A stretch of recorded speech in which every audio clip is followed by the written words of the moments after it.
Well, good morning, good morning, good morning, good morning, and good morning, everybody. Good morning, everybody. Welcome to another episode of The Morning Glow. Welcome to another episode of The Morning Glow. Got that glow right there behind Leonard head, too. That morning glow is right there behind his head this morning. Good morning, Captain Leonard. How you doing this morning? Good morning, Raheem and the Morning Glow fam. Can you hear Man, me, Raheem? yes, sir. Loud and clear, man. Coming through loud All and clear. right. Yes, sir. Yes, sir. I don't know what you did this morning, but you did it right. but, but look at Leonard. Yes, I sir. remember, and I don't know, this came over me, man, on the way in this morning. I don't know why this came over me this morning, but it came over me, so I gotta address it. Leonard, there was a day and time where we as a people had so many limitations on what we could and could not do. We had so many limitations as to where we could go, where we could not go, whether we could go in the front door, the back door, the side door, front of the bus, back of the bus, or couldn't get on the bus. There was a time in our existence where we had to couldn't look people in the eyes, had to look down when we addressed them or they addressed us. But Leonard, those times, as I see them, and you tell me about how you see them as well, those times are well behind us. Are we as a people, Leonard, taking full advantage of the opportunities that we have? I know I'm asking you to paint with a wide brush, so let's thin the brush a little bit. Are we as a whole taking full advantage of the opportunities that we have? Yes, I don't think we're all taking advantage of the opportunities that others think we should have, Mm-hmm. but the opportunity is there. Mm-hmm. Whether you take advantage or not is your choice. Yes. I would assume that people operate that way. That's what Mm-hmm. they choose. Mm-hmm. They may argue about it, they may deny it, or what have you. But if you Mm-hmm. walk them through the steps, they took every one. Mm-hmm. They took So every step. so collectively, as a whole, you think we're taking full advantage of all the opportunities that we have collectively as a whole? Yes, yes, Mm-hmm. yes. I would say that because if that wasn't the case, then you wouldn't see the progress. And Mm-hmm. some people ignore the progress because they themselves are not a part of it, Mm-hmm. because they themselves feel a certain way, which is no reason to put other black people down. I'm assuming that's the community you're talking about. Absolutely. Uh, put other black people down because you have not done anything. Mm-hmm. Mm-hmm. There's a lot of people that have done a lot of work and made a lot. I mean, you may not have anyone in your family that's been to college, but I can guarantee you many more have. Mm-hmm. Many more have. But and see, I love that, and I loved how you did that just now. But my thing is, there could have been, and my point is where I'm coming from is there could have or should have been a lot more that is taking advantage of, and we're talking about the college thing of that college experience because there's a lot of people in the family. Some families, man, maybe one or two people is the only ones in that whole family that has ever gone to college. And I really think that there should have been, or there should have been more, or there should be more. Well, I've always said I don't fight for people to do what I want them to do. I Mm-hmm. fight for people to have the opportunity to do what they want to do. Mm-hmm. Freedom is exactly that. Mm-hmm. Freedom. You have the freedom to do what you would like. So if And you don't, if you're not doing what you want, you may need to sit down and walk yourself through these steps. mhm. How did I get to where I'm at? And see, freedom. It Hmm. I break down certain words sometimes, and silly as I am, you know, I can be silly. Hmm. You also free. People are also free to be dumb if they want to, and and Exactly. and, and that's scary. That's scary. Mm-hmm. But that's the thing about freedom. Freedom is Mm-hmm. not about, why I'm so into that movement. It's not about Mm-hmm. what you want for me. Mm-hmm. It's not about what you think I should be doing. Mm-hmm. Freedom is just that. It's free to do whatever I would like to do. If that is ruin the life that I have, that's your Mm-hmm. choice. I believe in freedom to your detriment. Mm-hmm. You know, where I seen a one lady where I was watching a one program with, involving euthanasia, Mm-hmm. and of course that is a freedom to choose to live or choose, excuse me, to choose to die, That, yeah. Mm-hmm. and rather than dying on someone else's terms, Mm-hmm. or on the or at a disease, or to suffer unimaginably. For what Mm-hmm. reason? What purpose? When you have certain people who make that decision to, it's just like suicide, Yeah. Like you know, assisted suicide, basically. Mm-hmm. right? But Mm-hmm. it's a civil approach. Mm. It's a civil approach, and that's what it's about. If you're going to be a part of a society that rests upon civil rights, you must understand the point of civil rights. Mm-hmm. You know, human rights. People don't understand these concepts, I don't think, fully. And there's been a lot of real heated, hot, and dangerous debates over this whole thing that we're talking about right now, of the assisted suicide. That Yeah, it is inhumane, and people shouldn't be. And both sides has made some very some valid points, but at the same time, just like you said, is that person's freedom to do if they want to die, and they right. don't want to quote unquote suffer any longer. Maybe they feel as though they've suffered long enough. There are And many homes in mm-hmm, Florida in elderly communities that have a sign on the door. mm-hmm, It's DNR, right? mm-hmm. Means do not Resuscitate. resuscitate. Yeah. Wow. Wow. Many elderly, my mother for one, Mm-hmm. I'm done. Mm-hmm. Let me die. Mm. That is my choice. Mm-hmm. Now, if y'all decide to keep me alive, that's on y'all. Mm-hmm. I would prefer to die. And see, in a situation like that, man, whose will are you going to respect and honor? Because Exactly. a lot of times the family Leonard, we talk about this all the time, man. Emotions, how a lot of time people get so emotionally tied up into a situation, and they won't allow their family member to go on because they so connected to their family member. I can't let you go. Hold on. Right. What you mean That's you why. can't? If I want to go, how you gonna keep me? Now I'm a hostage to you. Pure Now I'm your hostage. selfishness. Public citizens. I'm gonna let you read this, Leonard. Uh, Mhm. Go ahead, public citizen. I had that family member make that choice for assisted suicide.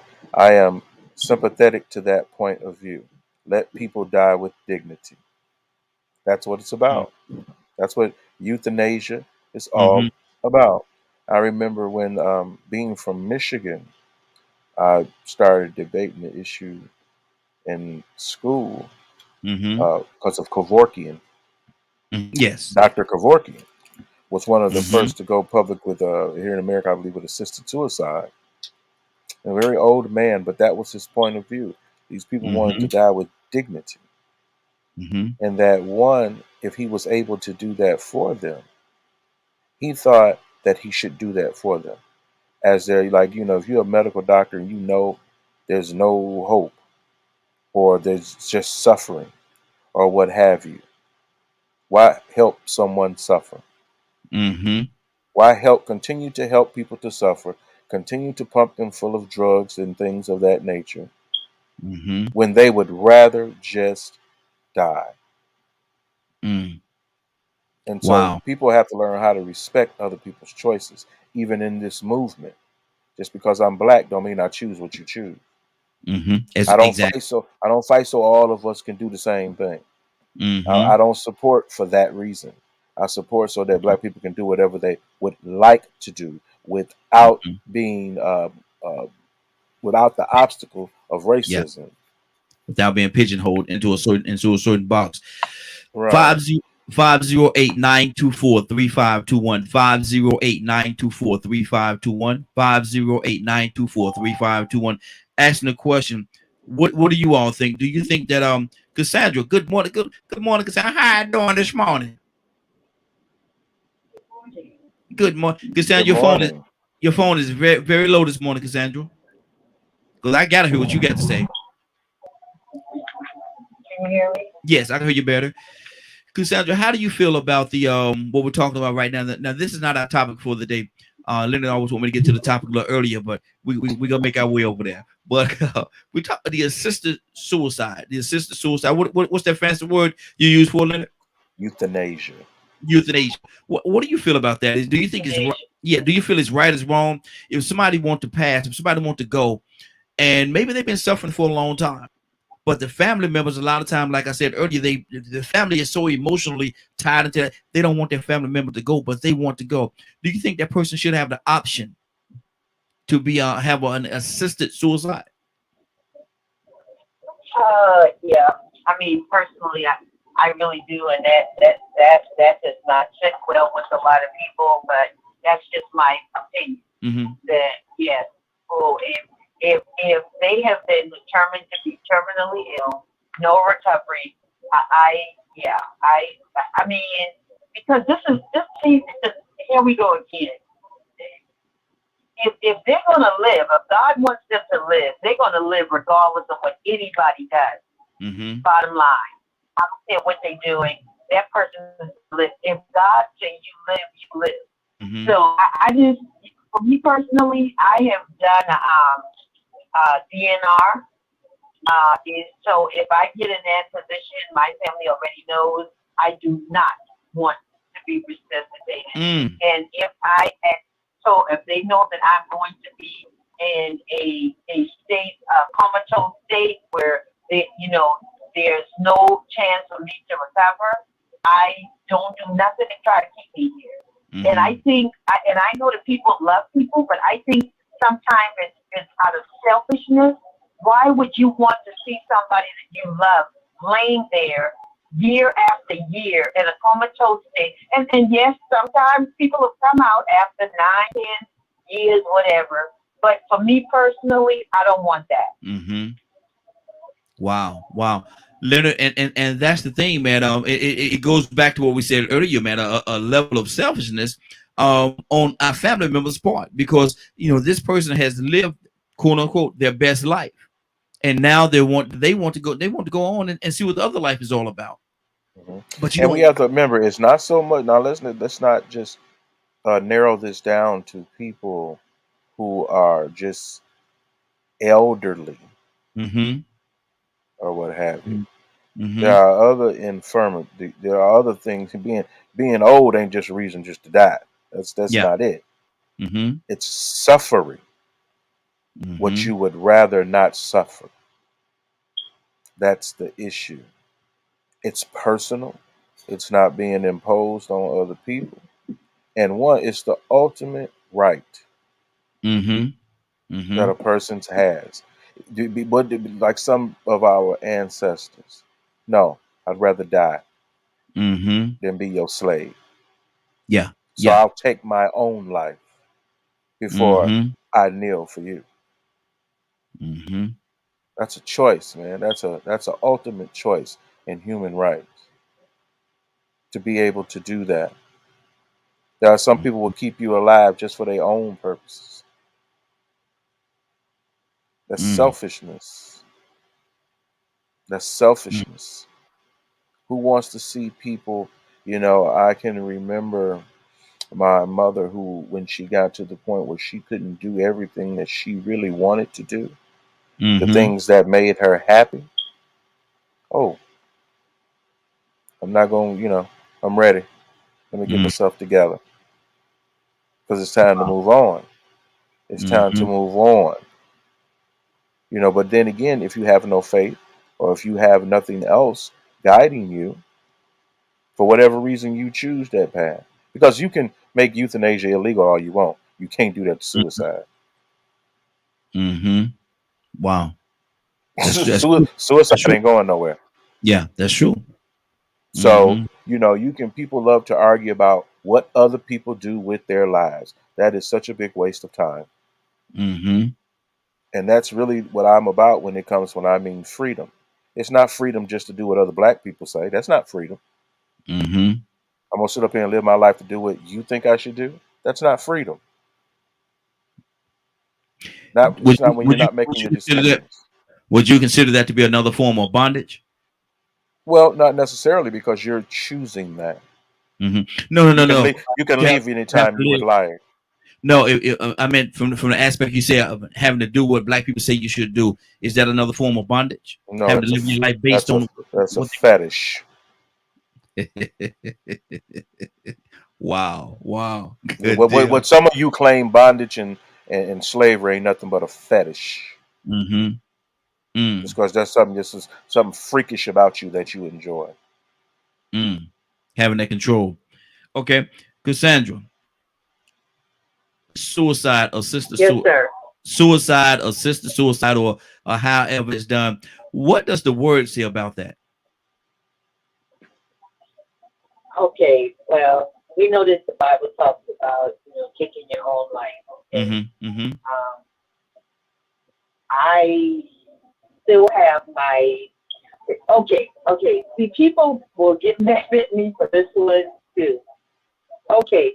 So remember when Samson went blind? It was his eyes were gouged out, and blah blah blah, because of girl and all that stuff, right? Mm-hmm. Mm-hmm. Okay, so Samson did at the end, right? Is they were making fun of him. They had him in the we call it place, Leonard. What's the place where he was, the stadium or whatever they was, but the Coliseum. now. And Mm-hmm. he asked somebody to put him between the two pillows that held up the place, right? Mm-hmm. And he took and pushed it down because he got his strength back, and he died, right, along with a lot of other people. But what is that? What was that? I'm just asking. That's suicide. What was that? That's suicide. That's suicide. Yeah. Because okay. So I'm just saying, biblically, it has happened, and Samson was loved by God. He was special to God. All that good stuff. I'm just saying. I have a thing about that. I feel like people now, suicide is sort of different. People kill themselves because a lot of times they're in pain. Mm-hmm. They're in emotional pain, and they don't know how to deal with that emotional pain.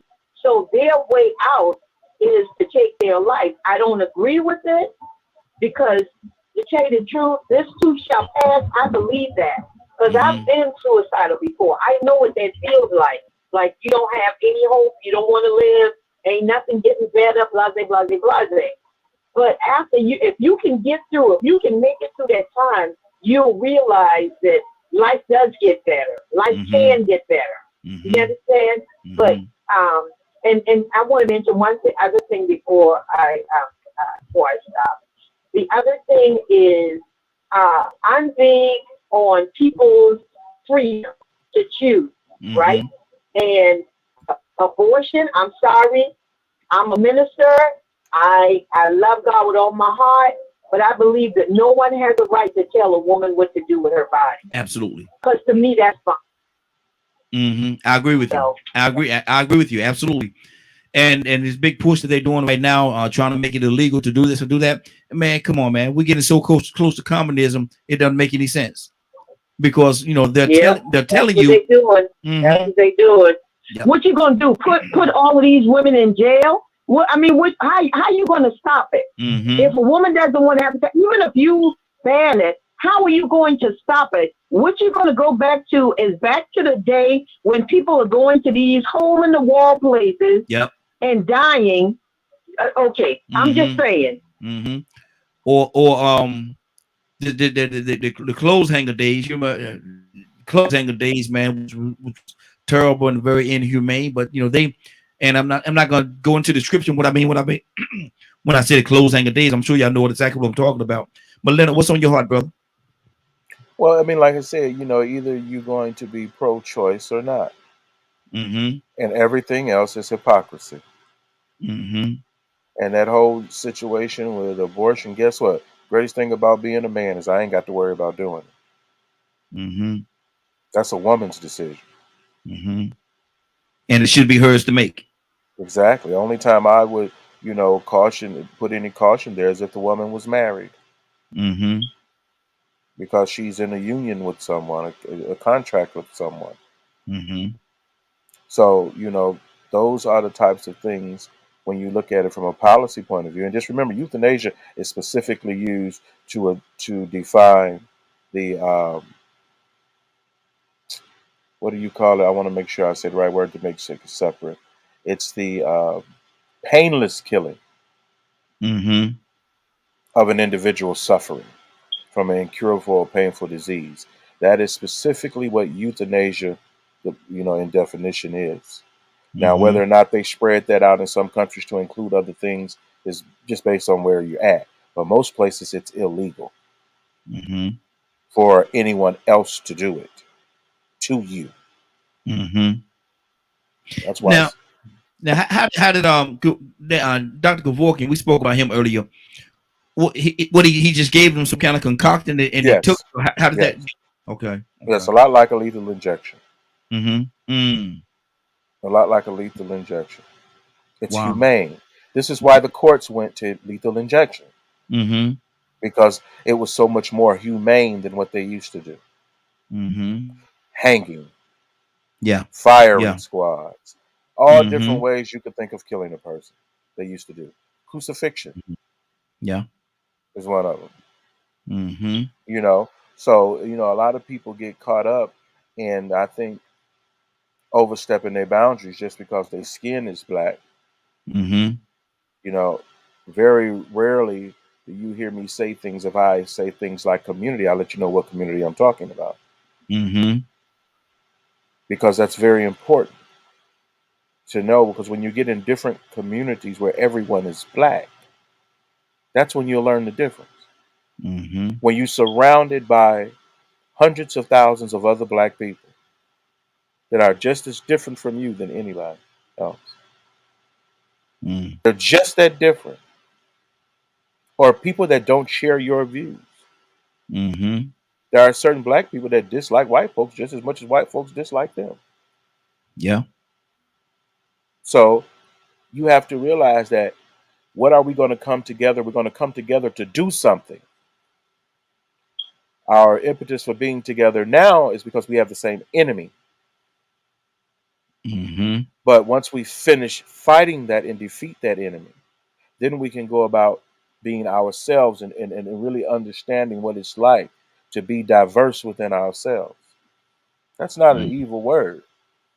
We fight together because we have the same enemy. Mm-hmm. Remember, it wasn't about skill, it wasn't about religion, it wasn't about way of life, it wasn't about culture, it's about the color of your skin that the enemy attacked you. Mm-hmm. So that's why we're rallying around one another.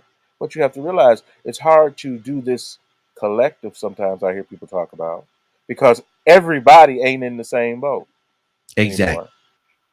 Mm-hmm. That's why we have such a hard time, you know, we, in our minds, we have this thought of this black utopia, Mm-hmm.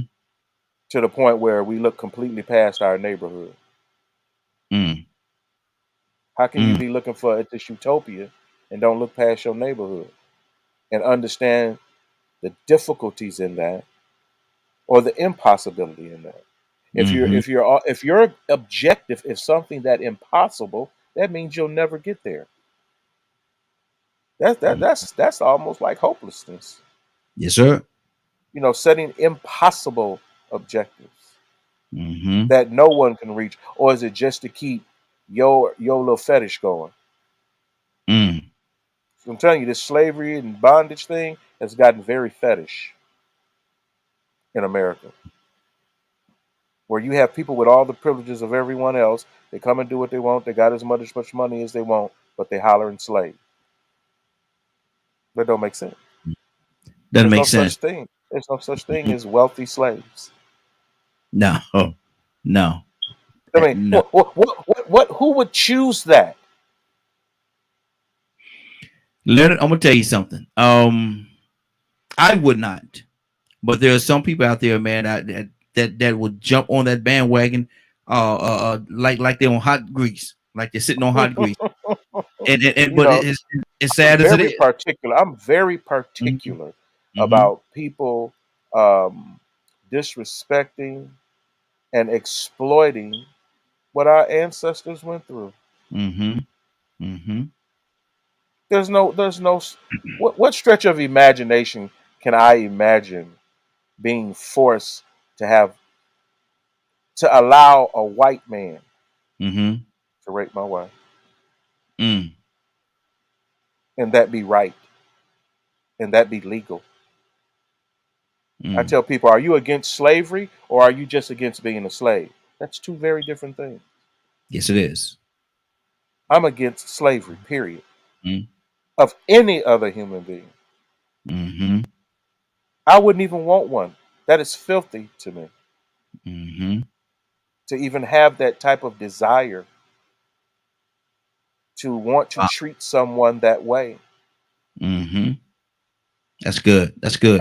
As long as these people who think like this are alive and are in power, you will have racism. Mm. Cassandra, what do you say to them? We got another caller. Ready to go to the caller. Caller, hold on 1 second. Cassandra, what's on your heart? I wanted to mention something, go back to something that Leonard mentioned, that I think a lot of Black people don't realize about our history. Africans that were being brought over on slave ships literally threw themselves overboard. Yes. Because they would rather die than be a slave. Mm-hmm. Mm-hmm. That thousands upon thousands of them committed suicide rather than be placed in slavery. Mm-hmm. And we have to remember our history when it comes to that type of thing. That right there, it hurts me because we were a vibrant, self-sufficient people before we were taken from where we were and brought to this country. Mm-hmm. We weren't savages, as they call us, and the Indians, who are the indigenous people of this country. We were doing just fine. Mm-hmm. We were doing just fine. Absolutely. And see, till it came along. And with that being said, Cassandra, I think we have Donald Toussaint on. I want to go to him as well. But with that being said, imagine and think of how much strength in our people had thrown themselves. Because people say this, some people say this weakness. I said that's strength. I said that's strong to be able to do something like that and have the strength to do it. To jump over because of the fact I'd rather die right here in the middle of this ocean than to go and live as a slave for you. So I'm going to throw myself overboard. And some people say that's weakness, Cassandra. I say that it takes strength to do that. What do you say, Cassandra? Yeah, okay. It definitely took strength to do that. Mm-hmm. Because these people, they wanted to live. Mm-hmm. They didn't want to die. Mm-hmm. They wanted to live. Yeah. But when they had the option between being in slavery and dying, their choice was to die. Yes, absolutely. Because before I'll be a slave, I'll be laid out in my grave and going on to be with the Lord. That song that they sang back in slavery, those people meant that. You know what I'm saying? That who wants to be a slave to anything? Anything right now, I don't want to be a slave to anybody. Yeah, exactly. No job, no man, nobody. Exactly. Donald Toussaint, good morning. How you doing this morning?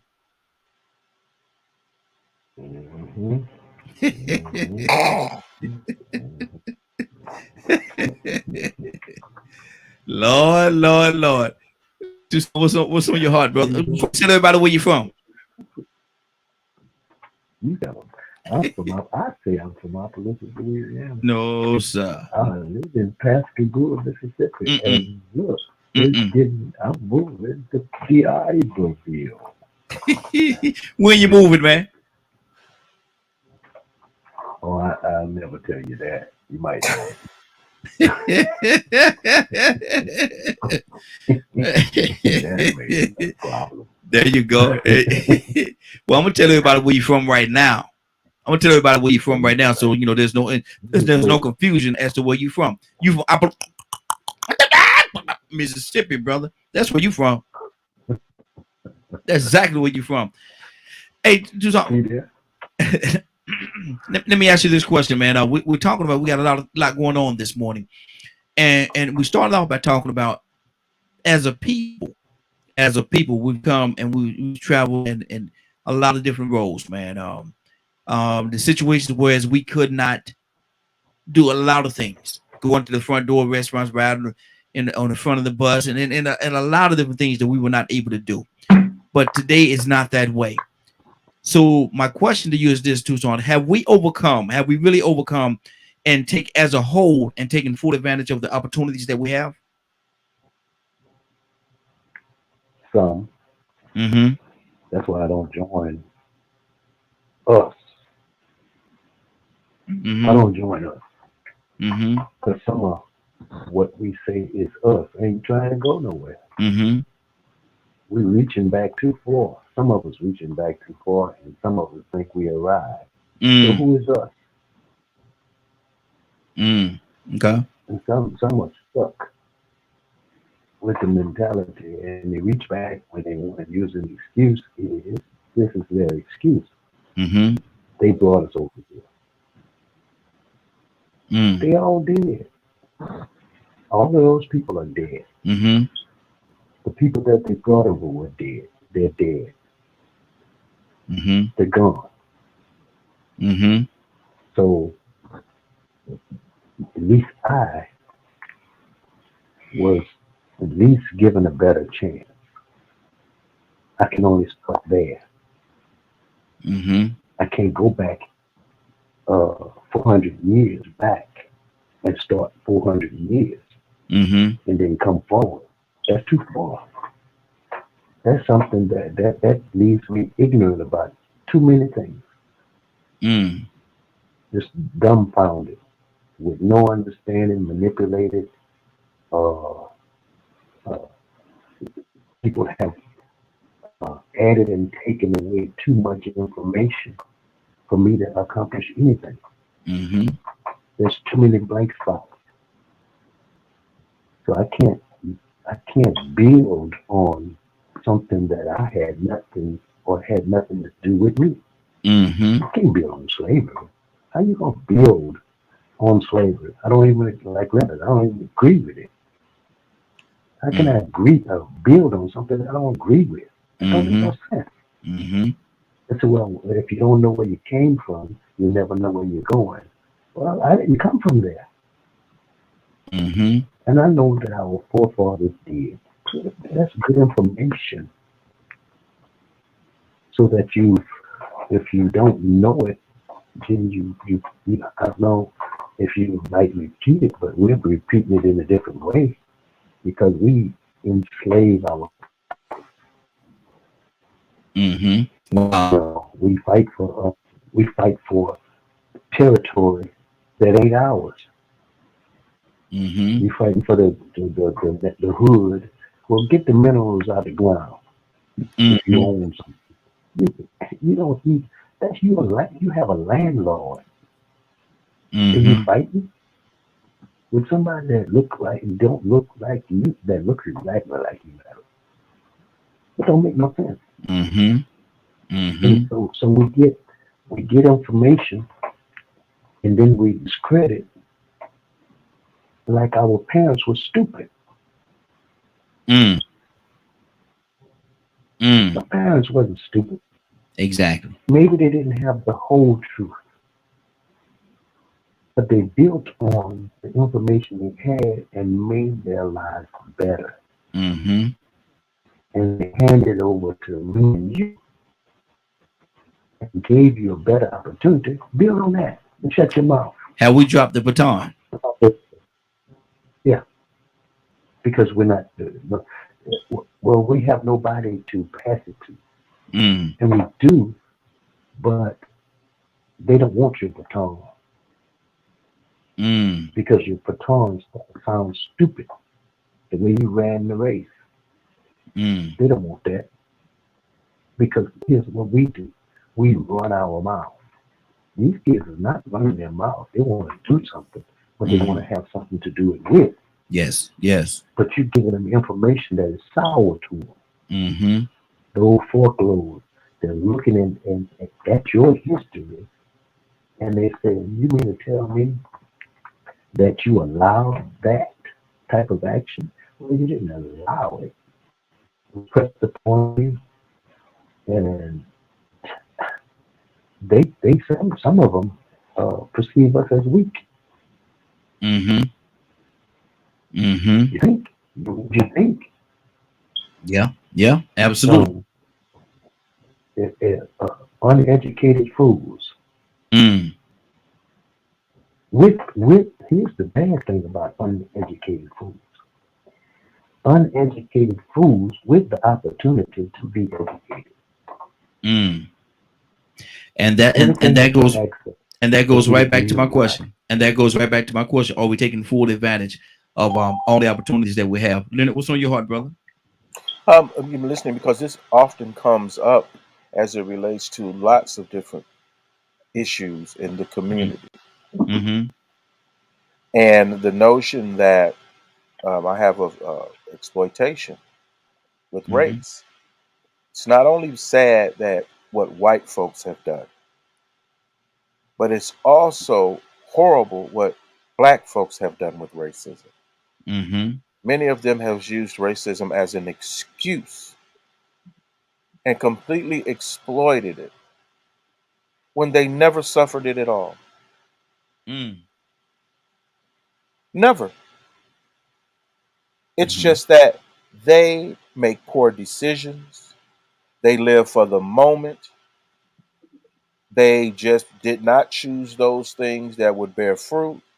So now it's racism's fault. Mm. Gotta have something to blame.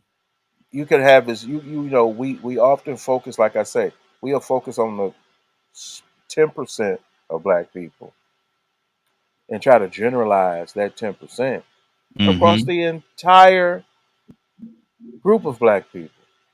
Who does that? But somebody with an agenda against you. That's why they do what they do.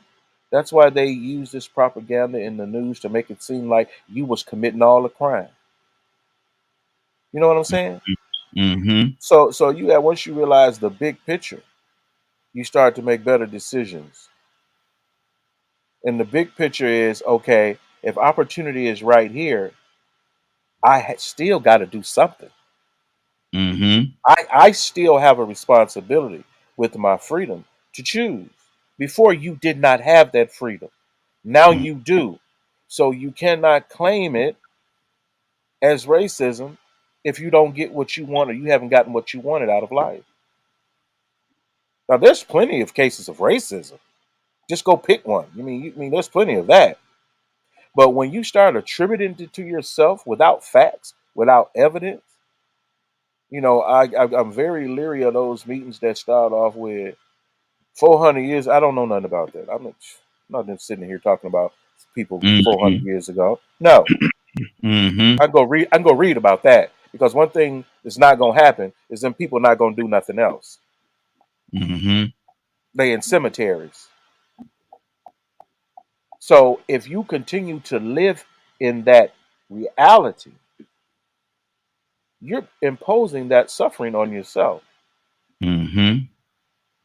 You know, it's a shame that everyone else, you got one people talking about education ain't this, then you got other people, all their kids come here and wind up doctors, Mm-hmm.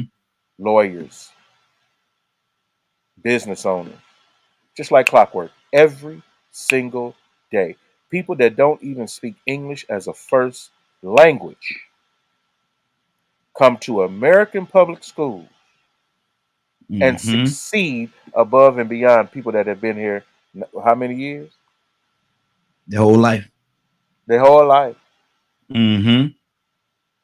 The fact that what people don't understand is that in America, poor kids can get an education for free. Mm-hmm. For free, which takes away that used to be only the rich. You wasn't even worthy of an education in some places. Mm-hmm. You just gonna work on the farm or in the field. So there was no need to educate you. But now we found out what our people have done, and we started these great AT&T schools and things like that to say, one, if we're gonna be farmers, let's know about the soil, let's know about the weather patterns, the climate, let's know about all the science involved in what we're doing. That was our people before slavery. Mm-hmm. So we have to not allow that to dictate our fates to us. A lot of us are choosing these fates. You know, it's a shame when grown people, blame their actions on other people. That is a shame, I believe. Like Mm-hmm. one refusing to, like, you should be early voting. I think started last week and things of that Yeah. nature. You know, these Yeah. big local elections going on. Man, you got to show up. You can't let a dude that don't have a good agenda wind up becoming the mayor of your city Mm-hmm. and winning by what? You know, you got some people win elections by a couple votes, Yeah. Yeah. or maybe the total of some of these smaller cities, even in Georgia, you may have a total. Let's use 1,000 people. Mm-hmm. If 500 of them vote, that's 50-50. You know 50-50. how far away we are from 50-50 turnout in some places, which means you may have a certain group of people determining how cities are ran, and they don't even represent all the people that live there. Mm-hmm. That's like having a place with 70% black population, but everybody in power is white. That's corruption. Mm-hmm. That's corruption. Exactly. Exactly. Let me go. Let me go to Curtis. Curtis, good morning. How you doing this morning? Hey, what's up, family? What's going on with y'all? Hey, what's going on with you, Kurt? We're asking a couple of questions this morning. I'm Oh, gonna go in another direction with you right here. Was something we talked about earlier. Assisted suicide. And Leonard got a fancy name for what's that fancy name you got, Leonard? It's not my fancy name for it. It's What's the called name? euthanasia. Euthanasia. Yeah. How do you feel about euthanasia? Assisted Not suicide. euthanasia starts with an E. That's what it is. EUTHANASIA. Man, I look, don't man, want nobody thinking that you and that accent of yours. man, look, I went to public school, man, down south. You know what I mean? So my dialect, my vernacular might be a little different. You know what I mean? But I went to public school down south, brother. So you know we talk a little different sometimes. We talk a little different. But but Kurt, how do you feel about that, man? Do you think that's do you think it's a good thing or a bad thing? That is it totally off base for somebody to assist your suicide? And should you have the right to do it? I don't know. I never really touched that topic before.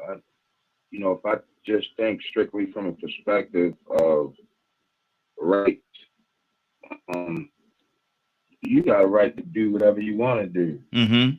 The consequences might be dire, but you got a right to do whatever you want to do. Mm-hmm. You got a choice. You got free will. God gave us that.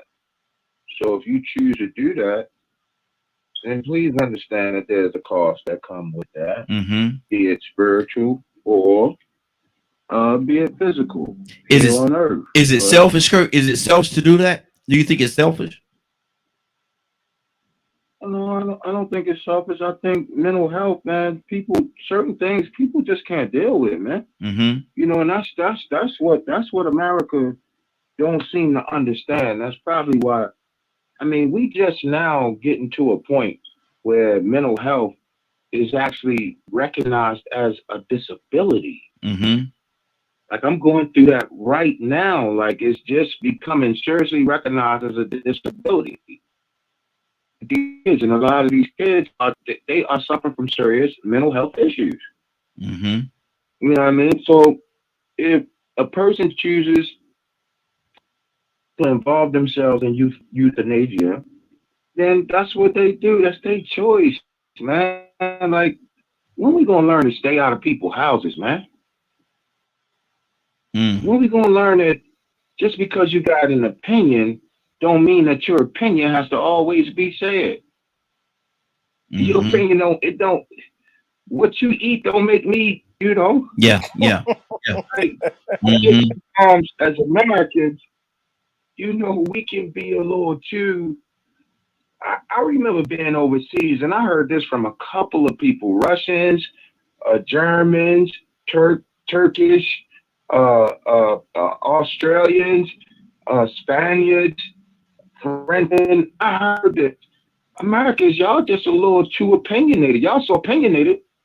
One guy told me, he said, Saudi dude, he said, you Americans, y'all can be so opinionated that your opinion supersedes facts. Mm-hmm. Oh yeah. Your opinion supersedes righteousness. Mm-hmm. Because you got an opinion. Your opinion might be lined up with a lie. Mm-hmm. That's like all these folks stop to steal. Your opinion ain't even allowed for y'all to recognize that this man telling y'all the greatest lie since Jesus Christ was a white man. Mm-hmm.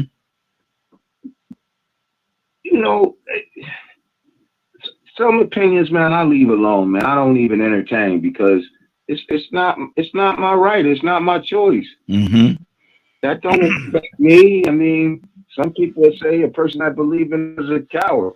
That's why they're trying to get somebody else to do it. Mm-hmm. Mm-hmm. Some people say, well, you know what? The person that's getting it done is suffering so bad that the person doing it is like, you know what? Ain't no need to let this person suffer, man. I did a play one time where I played a sheriff whose son got killed by a drunk driver.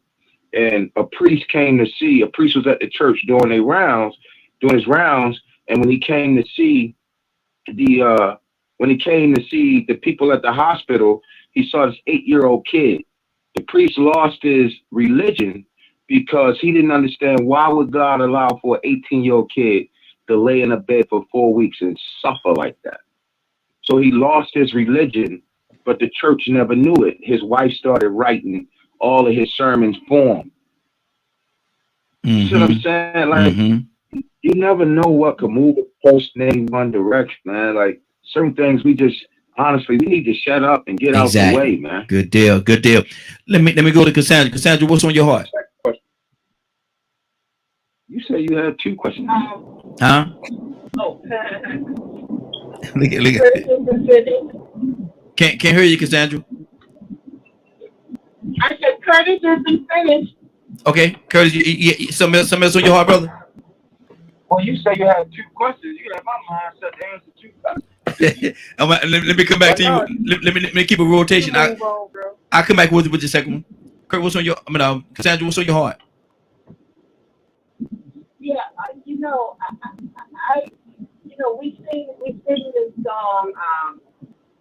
We shall overcome. We shall overcome. I really want us to be aware that we still have not overcome. Mm-hmm. Because in 2021, there is a battle going on about voting. What's the name? What's that?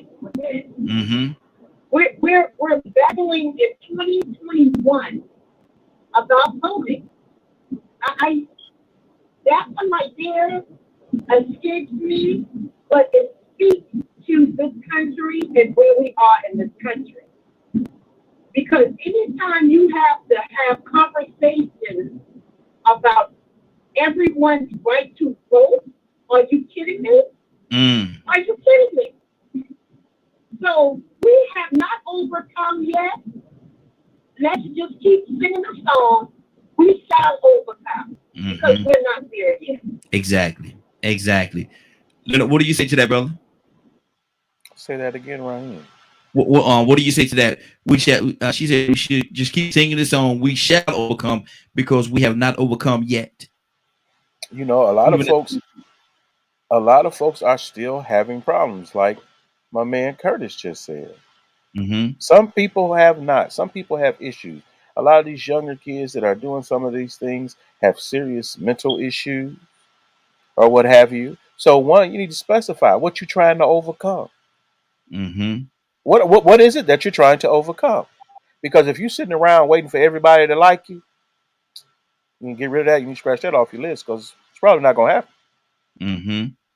If you think everybody going to agree with what you say, I mean, no, I don't see that happening in the near future. Mm-hmm. When you Mm-hmm. say overcome, I think now you have to overcome what? Mm-hmm. Specify. You can say overcome. We can defeat racism. Mm-hmm. You know, that's a worthy goal, but you got to leave it there. We not gonna overcome why Raheem not doing what he's supposed to do. Mm-hmm. We not gonna overcome that. We not gonna overcome why some people make decisions to do drugs. We not gonna overcome why some people will. Some people have. Some people have completely turned their lives around, but it was up to them. Mm-hmm. No one could make this decision for them. I was watching um they were celebrating the formation of the Black Panther Party earlier a few days ago, and one of the things that was said, Miss Hampton, she's 71 now, and she said, "What you're gonna have to realize is everybody don't want the same thing. Mm-hmm. Everybody not gonna be a revolutionary, Mm-hmm. but everybody can do something revolutionary." Yes, sir. Something you choose. If your folks ain't been to college, you choose to go to college. If your folks ain't got a business, you choose to start a business. Do something to fight against what some people call oppression. Mm-hmm. What are you going to do? You may not be a part of a group or organization like mine or something like that, but what are you doing that's revolutionary? That's all it takes. You ain't got to do what I do. You ain't got to Mm-hmm. be in the street with no sign and wearing somebody colors and all that and participating in some club. What are you going to do that's revolutionary, that changes how you live every day, that changes it for your children's children? What are you going to do? Be Mm-hmm. revolutionary that way. Do you know that one, like say for instance, if you having all these children, you don't have 4 or 5 kids, why not make them all steer them towards being doctors, Mm-hmm.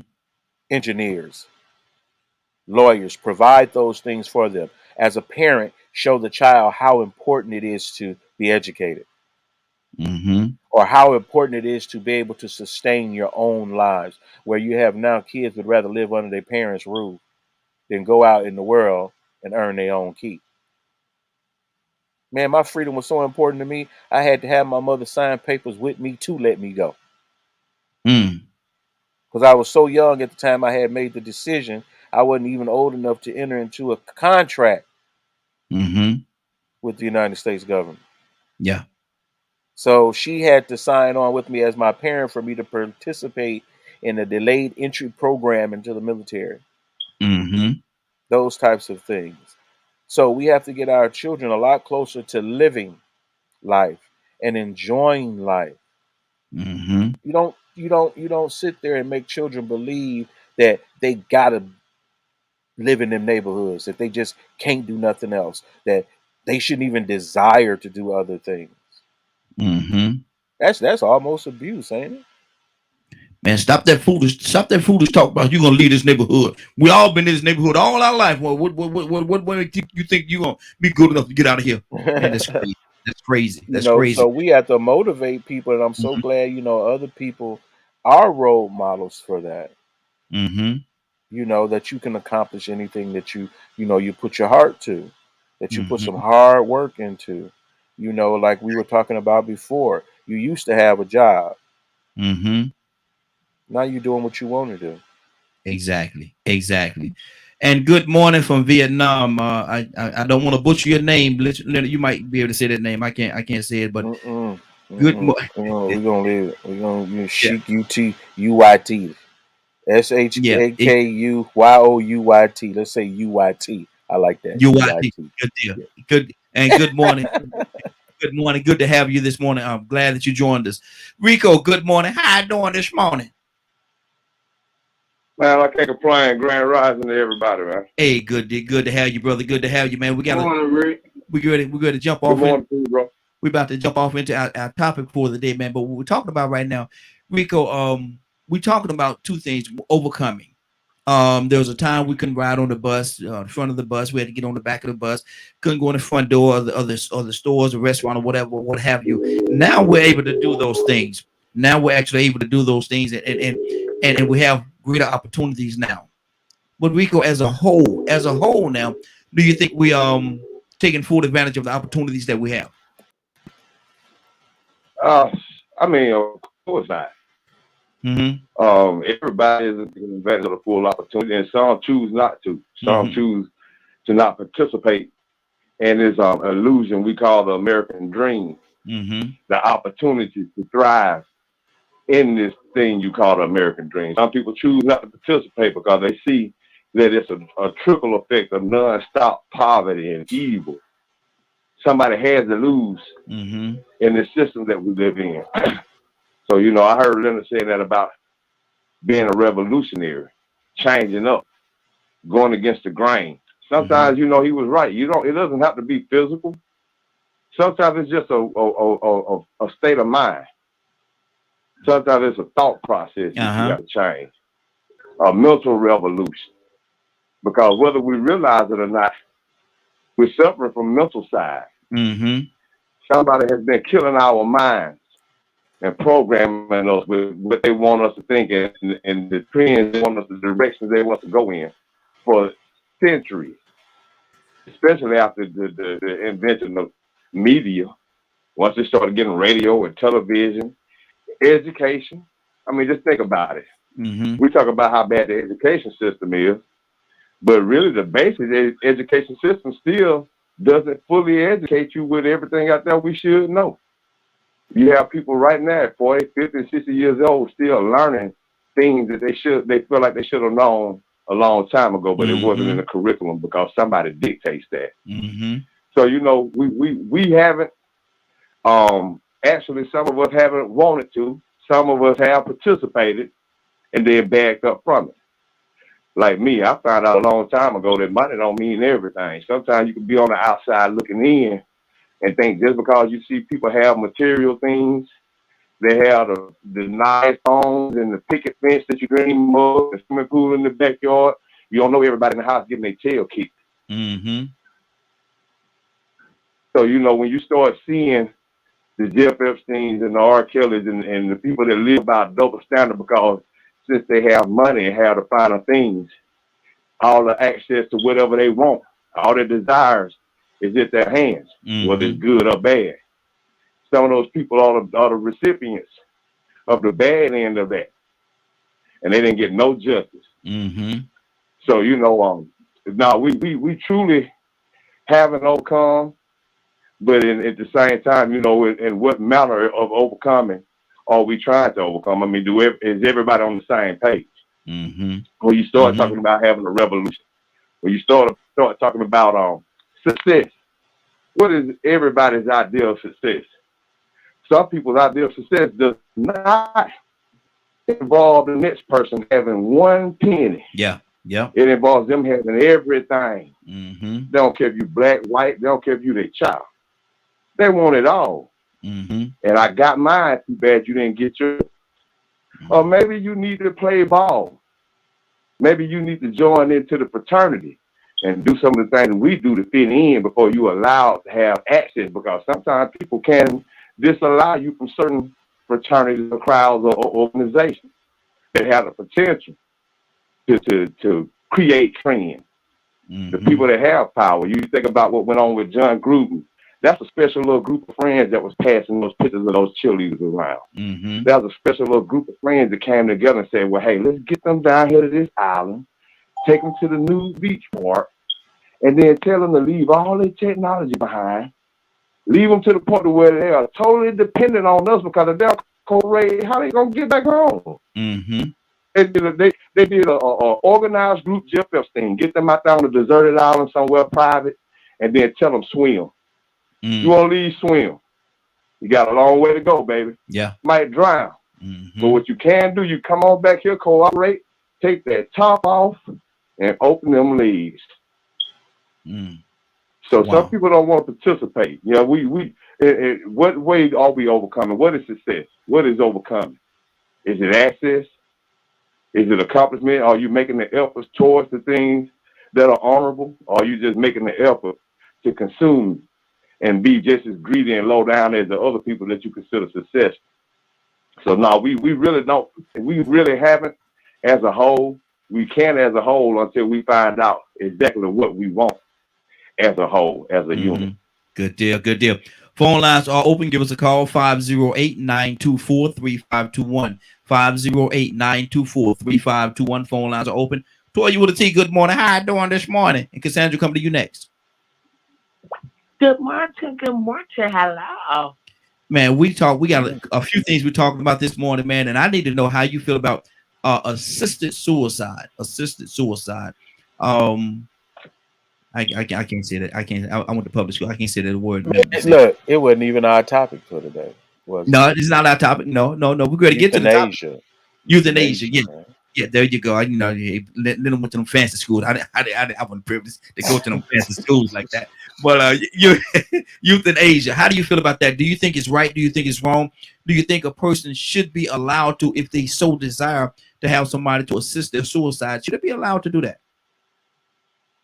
I mean, that we allowed to kill them because we said so, because we know that the evidence is wrong and not true, and just because we feel like we got the authority to flip a switch. If we could do it because we said so, calling ourselves upholding and maintaining, and that being the root of the law, why not? That's what so much. But people gonna do what they want to do anyway. Wow, that's good. That's good. In today's world, yeah. I mean, hey, with what we got going on now, in my perfect world, no. My perfect world. But in my perfect world, we wouldn't be doing death sentences either. It'd be a whole different kind of psychological attack when it comes to committing crimes. But in this world, with everything that we do, man, you better leave that person alone. If they want to go, let them go. Wow, that's good. Cassandra, what's on your heart? And then we're gonna jump over to our topic for the day. What's on your heart? Well, I mean, I still hold to what I said.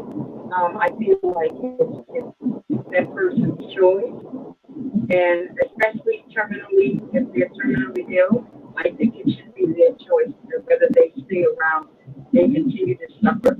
And I still think it's selfish when loved ones hold people that have been determined to be terminally ill, and they have them on the machines and everything for years and years and years. And I believe yesterday I had a friend of mine who child died. They had been in like a comatose state for like I think about 5 years, and they passed away. And I don't know. I was like, at least they're not. I don't know. It's a choice. I don't want to live like that because that's not living. If you lay there in a coma 4, 5, 6 years, that's not living. But that's just me. Wow, that's true, because like I say, you could be suffering in a way that people would never really and truly understand. Curtis, I said I was going to come back to you for the second question before. So let me come to you for the second question before we get to our topic for today. Have we overcome? Do you think we've everyone in our society has truly overcome in the way that we should? Have we taken full advantage of the opportunities that we have in this day and time? Give me your quick word, Kurt, so we can jump to our topic for today. Key word to your question is everyone. No, everyone has not overcame. Okay. Well, that's a super quick word, version, bro. That's hey, I give you a little more time than that, brother. But hey, I appreciate it, man. We're gonna go to our topic. Hold on. I hate to interrupt you, man, but that's the question I thought you were gonna ask me before you came and asked me to overcome stuff. I thought you were gonna ask me about the euthanasia, man. Okay, go ahead. Go ahead. Look, I moved, right? And I had a neighbor that was going through a lot of health issues. He's still going through it. That was the one I was up in New York with. I drove him up there to go to his doctor appointment. He has quite a few illnesses. One of them is chronic.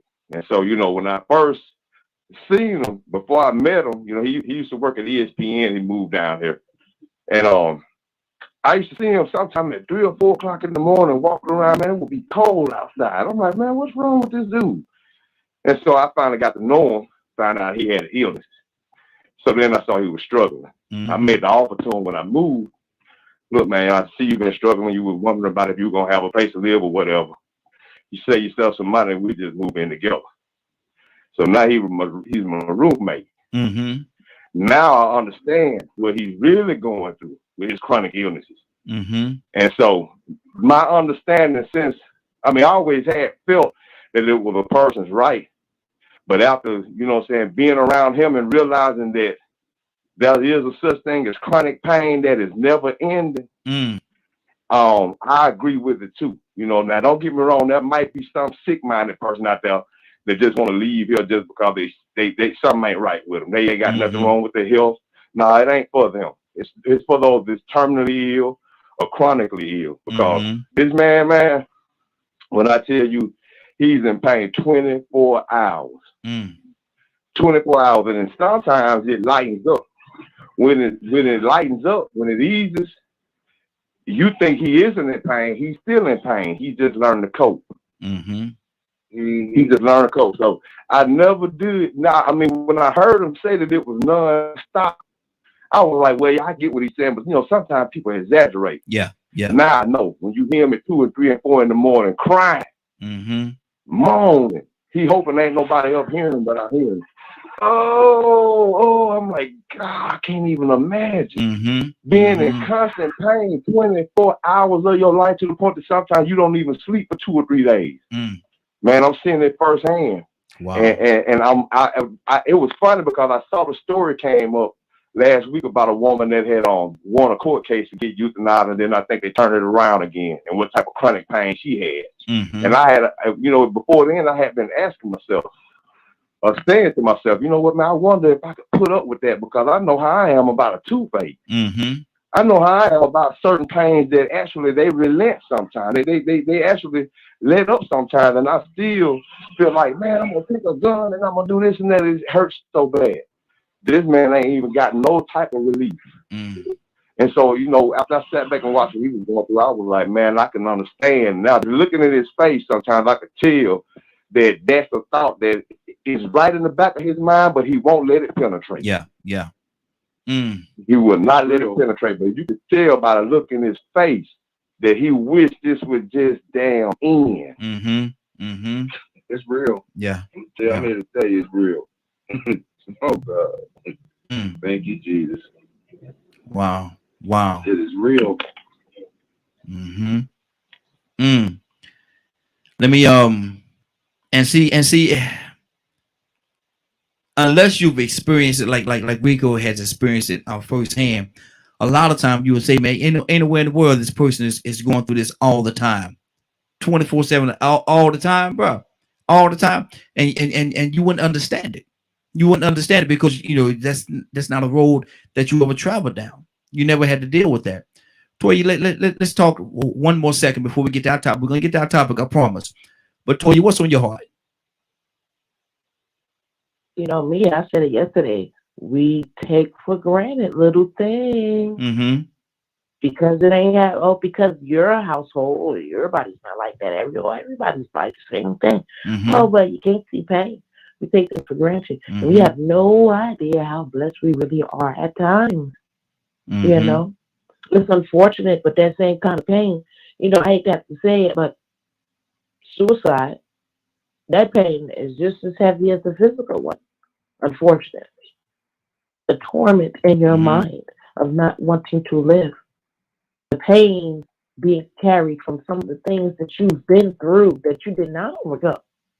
That pain is just as heavy as a physical pain that you bury, where you don't want to be here no more. And if you are walking around today not experiencing a pain in your body and a mental pain that has you so bogged down to the point where you don't want to live, if you're not walking in those shoes, then you are blessed beyond imaginable. You're blessed and don't even know it.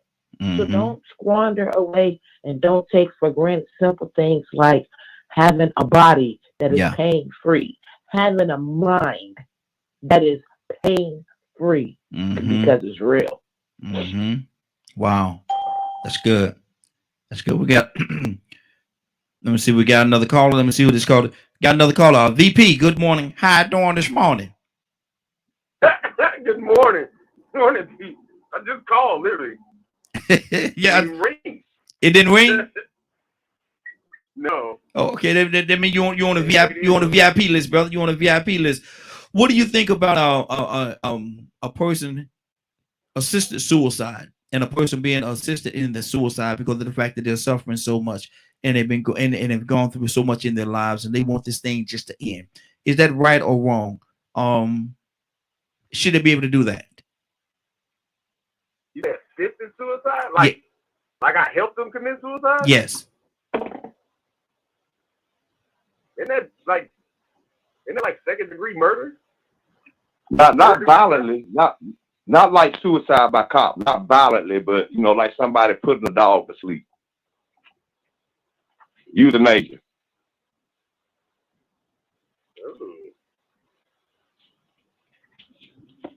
Like I'm holding a needle and I'm inserting a needle into the person. Yes. Didn't that doctor get in trouble for doing that in the late 80s? It was the Dr. Kevorkian. Yeah. Yeah. Yeah. Dr. Kevorkian. Mm-hmm. No, that ain't. I can't agree with that one. That to me, that's still murder. Mm-hmm. Some look at it that way. You try to legalize it or change the wording to it. To me, it's still murder because you took out something that you didn't create. Mm-hmm. What's the? Let me ask you a question. Let me ask you this question, and then we're good. We'll jump right to our topic for the day. But let me ask you this question though. What is the difference between that and the death penalty? I'm just the same thing. You still murdering somebody. Mm-hmm. I mean, the only thing I guess the difference between the death penalty is a lot of people don't have much empathy or sympathy for those people that's been rightfully accused or committed for their crimes compared to somebody who you're trying to help end it all because maybe depression or the world isn't right now. Mm-hmm. But see, my main concern about the death penalty is what gives one person the right to take somebody else's life over another person's right to take somebody else's life. Where is that? I'm trying to figure out where lie the difference.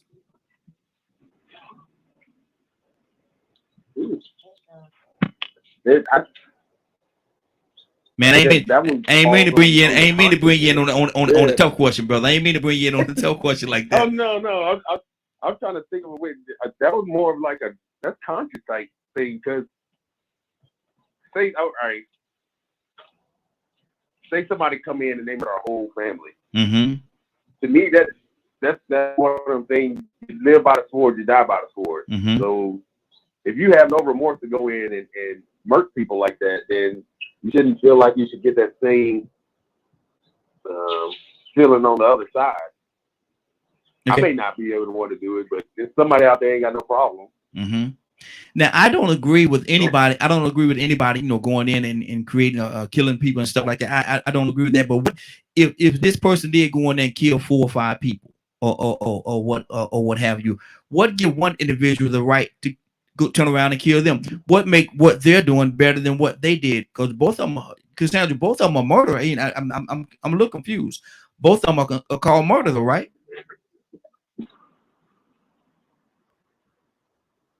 Cassandra? I'm sorry. I'm trying to get off of you. Cassandra, do you have your windows rolled down? It's a lot of noise coming in the background. It's real low. Do you have I'm driving. I'm in the car. Oh, okay. We can hear you. It's real low, but we can hear you though. Okay, so what did you say was what was the question? What if he was saying about, and I was asking, what is the difference between assisted suicide and the death penalty, because both of them you're actually killing somebody. So what makes one better than the other? Oh, one the person wants to die, Mm-hmm. and then the other one, the person has no choice in the death. So to me, that's a major difference.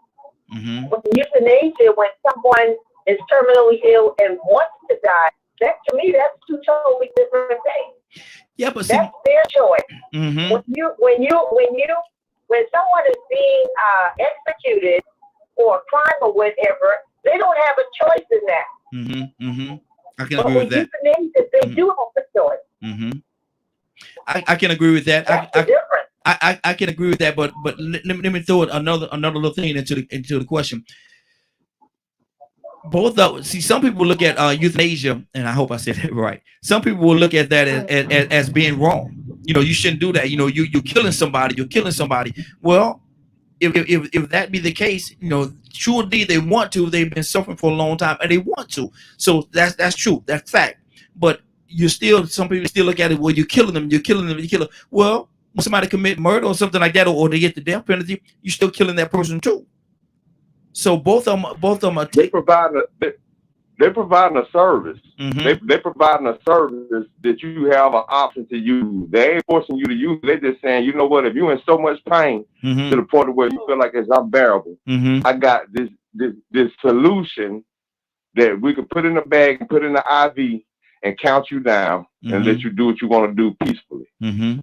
And some, I mean, I think that was the reason why a lot of those people did that, because they went through those severe pain issues or chronic pain issues. Mm-hmm. So like Cassandra said, when it's somebody that does a crime, they've been convicted, or somebody that's convicted of a crime, maybe they didn't even do it, they still didn't have a choice. Regardless of if they did it or not, man, look, I'm innocent. You ain't got a choice. That's murder. So, I mean, you know, you have to look at both sides of the coin. We're looking at it from the outside looking in. But if you put yourself in the shoes of that person that says, man, I don't want to go through no more pain. I can't sleep. I'm sleepless for weeks at a time. And when I do go to sleep, it might be for 30 minutes. Mm-hmm. Because the pain is that unbearable. You know what I mean? Life ain't peaceful for everybody. Everybody's not getting up every morning living a normal life. Some people are actually going through some type of pain or some type of restriction. I know a man right now that's living in a metal lung. The only thing he has is his head sticking out this big contraption. The rest of his body is like whittled up because he had polio a long time ago and it ravaged his body. And the more ravaged it got, he couldn't breathe on his own. He's not in any pain, but he could have easily gave up because the only thing is his head. Mm-hmm. So everybody has a system with everything that he does, anything he does on his own, he does it with his mouth, whether it's writing books or whatever. He's written books, got passed by the bar with an attorney and everything. But, you know, he chose not to give up. But some people are going through that type of pain. So you have to look at it through their shoes, through their eyes. Okay. Topic. And can I just say something really quick? Absolutely. Yes, absolutely. Okay. So I can attest to that chronic pain because I spend literally every day in pain. Now, I have the option of I have 10 medications that have been subscribed to me. I could take and be out of it all day, every day, but I choose not to do that. So out of the 10 pills, I take 2 a day, the 2 main ones that I feel like I need. All of that pain stuff they've given me, I mean, literally, I lay in bed, and you and I have talked about this. I've told you about this. It's nights when I can't sleep at all because I'm in so much pain, so much physical pain. And then I try to function from day to day in that kind of pain. I understand someone that would not want to live with chronic pain. I get it because I don't want to kill myself. But I've told God on several occasions, if you take me tonight, I'm good. That's the kind of pain that I'm in. Wow. And see, a lot of folks, man, that has not experienced that, will never really understand exactly what it is. They will never really understand. Let's jump on our topic for today. Let me start this thing off with Toya with T. Toya, you there? Mute your phone for me, Cassandra. Yep. Okay, Toya. Would a younger Toya with a T respect who you are today? If a younger you could look back No. Wow. No, she would not. She'd be like, you let that lady run off with your money and you didn't drag her out the house? Girl. You what? No. She would be calling me a chump. Soft. You said God told you to do what? Yeah, we're going to go ahead and handle the business. Worry about what God said later. Oh, no, the younger me? Oh, crazy. You know, I'm the same person that went to the mall to beat somebody up. To the job, broad light full of people, Christmas time, and thought I was going to keep the evidence. No, that girl was a special case. No, I keep her locked away, deep down in the dungeon. And if the feds know where I keep that girl, I'm going away for person and human abuse and neglect, because that girl was off the chain. No, she would not be satisfied who I turn her out to be. The humble person who don't want no static, don't want no smoke. Whatever you do, go ahead and do it, because I'm focused on what me and look got going on here, honey. That's good. That's good. Toussaint, would a younger Donald Toussaint respect who you are today?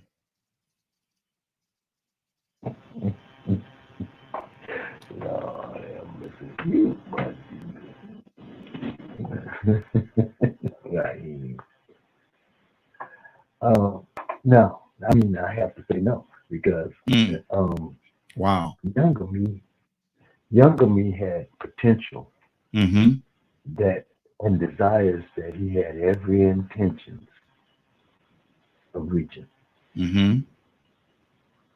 Okay. Younger me never did have any credit issues. Younger me, I say that, and that is, the younger me did the foolish things that causes the older me to be in a predicament that I am in.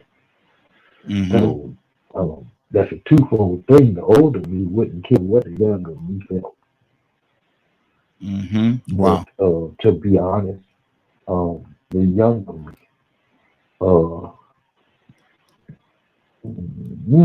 boy, that's a hard question, Raheem. Because the younger me was ignorant. So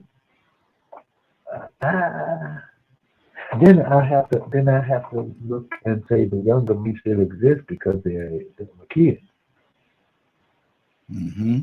my children. There's a lot of layers on this question, ain't it?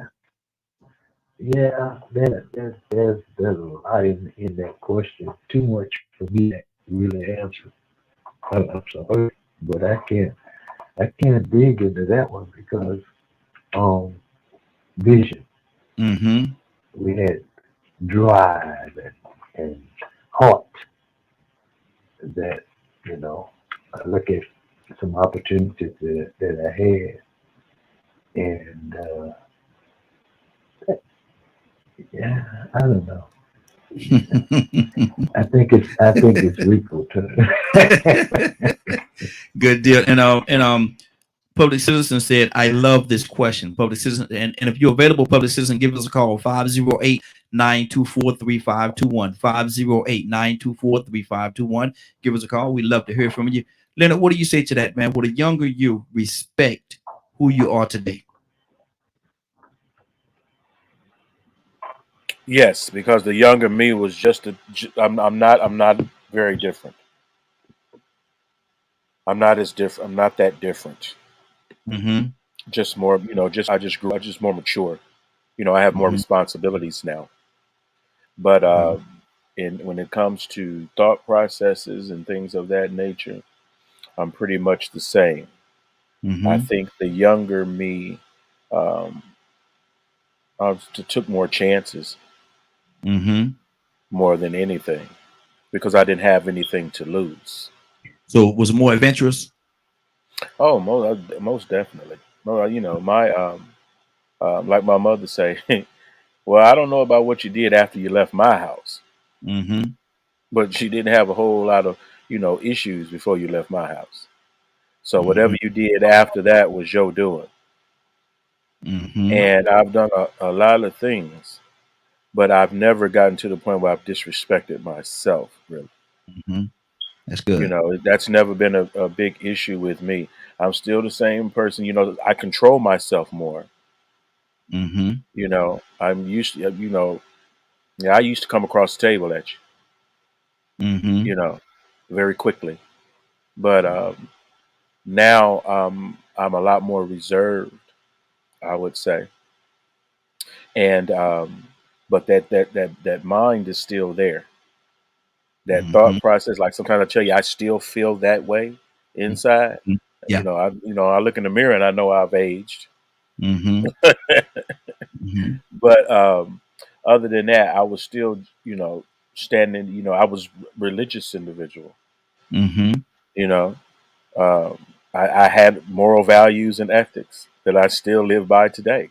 They Mm-hmm. did they didn't change too much. I give a lot of people. I go the other way more often. I'll let you have it because it's not worth it to Mm-hmm. me. You know what I'm saying? Mm-hmm. A lot of things Exactly. just aren't worth it. With 5 minutes of some people is not worth it to me. Mm-hmm. So I don't, Mm-hmm. I don't get involved in conversations I don't want to get involved with. I don't associate with people I don't want to really associate with at all, or anything of that nature. Mm-hmm.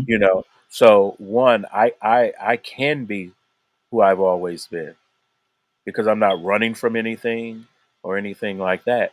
Like I say, I always wish I'm looking forward to accomplishing things. Mm-hmm. Mm-hmm. That's what I'm looking forward to. I don't look behind very much. And I'm gonna do that too, Leonard. When I grow up, I'm gonna do that very thing. When I grow up, I'm gonna do that very thing. What you gonna do, right? Accomplish. I'm going to accomplish when I look when I grow up. I'm still growing, but when I grow up, boy, y'all gonna have trouble. Y'all gonna have some trouble. When I get it together, when I Tell when I get Yes, it sir. together. Exactly. Exactly. VP, what do you say to that, man? Would a younger you respect who you are today? Yeah, initially I was gonna say no, but after sitting on it for a minute, I think he would. He'd be disappointed in or wouldn't respect some of the more mature Mm-hmm. decisions I've made. Mm-hmm. Because when I was younger, I was not settled. The wind would take me and I would fly with it. Mm-hmm. So I think he would be more respectable. He would respect where I'm at now, because younger me, which ain't but 10 years ago, but there was no credit established. I wasn't even in church. Mm-hmm. I'm never a player, but I kept a staple. It was always if I had an issue, then I had somebody to run to. It wasn't just one person, and I'm not like that anymore. So Mm-hmm. I think he would respect I think the younger me would respect where I am now than when I was. Because I mean, you know what? Two sound right. Because I don't even know if the older me doesn't care what the younger me think. Like the younger me probably was like, you know what? You can now that you have this newfound life. You know what you could do with your potential instead of sitting where you at right now. That would be the younger me Mm-hmm. instead of where I am and being patient in life and waiting for God to open up the doors instead of me kicking them. Mm-hmm. So yeah, the younger me, I think he would respect me where I am, but he would definitely be a bad influence in trying to get me to do things because I have a new mindset. Mm-hmm. That's good. That's good. Rico, talk to me, brother. What do you say to that, man? Would a younger you respect who you are today? Oh man, I'm back and forth on that, but I'm gonna be honest with you because back then I was all over the place. You know what I'm Mm-hmm. saying? I was in the streets, Mm-hmm. but I still had a pecking order of who I respected. Mm-hmm. You know, as far as leaders in the community, I always stayed aware and on top of what was going on with social issues. But I had different desires. Mm-hmm. I had different goals. My motivation was to be recognized in the streets. Mm-hmm. So Mm-hmm. if the younger me that had a bigger desire for that, I would look at me now and think that I was lame. Mm-hmm. Because those are the desires that I fight now. Running women, getting money, wanting all the money, um, retaliating. You know, the young me would be mad that I didn't kill some people that I said I was going to get for disrespecting me in the past, for letting you know. And I made a promise. I'm going to get them. Mm-hmm. So that younger me that wanted that to happen would look at me now and be like, what happened? Wow. You said you saw that man in the barber shop Mm-hmm. and you bit your tongue. You kept your cool. How could you sit there next to that man knowing that he was a part of the plan to get you killed? Mm-hmm.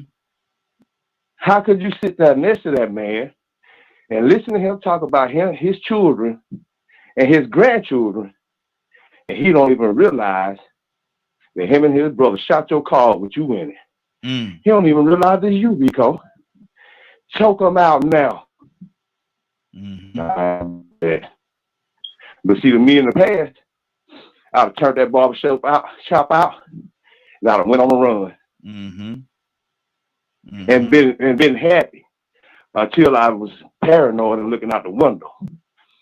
So the younger me would look at me today and be like, man, why you let so many people get away with violations or disrespect? Mm-hmm. Why do you have so much empathy and compassion when in the past you didn't? Mm-hmm. People still don't give you the empathy and compassion that you deserve, but now you're in retaliating. So I think the younger me would be disappointed. Mm. I had rap dreams. I had rap potential, plenty of potential, plenty of networks, plenty of connections. The young me would look at me, the new me, and say, you didn't take advantage of those opportunities. Mm-hmm. You didn't call CeeLo. You didn't call Nita. You didn't call Mystical. How did you not get in the store? Why did you not go over on the weekend when they told you to come? Mm-hmm. I thought you was going to go ahead and do it. Everybody said you had it. Mm-hmm. So, you know, yeah, the younger me with those desires would be disappointed that I did not accomplish those goals. Exactly. That's good. That's good. Curtis, what do you say to that, man? Would the younger you respect who you are today? You know, Raheem, the younger me would have absolutely respected who I am today. Mm-hmm. I wasn't raised in a manner to be disrespectful to anybody.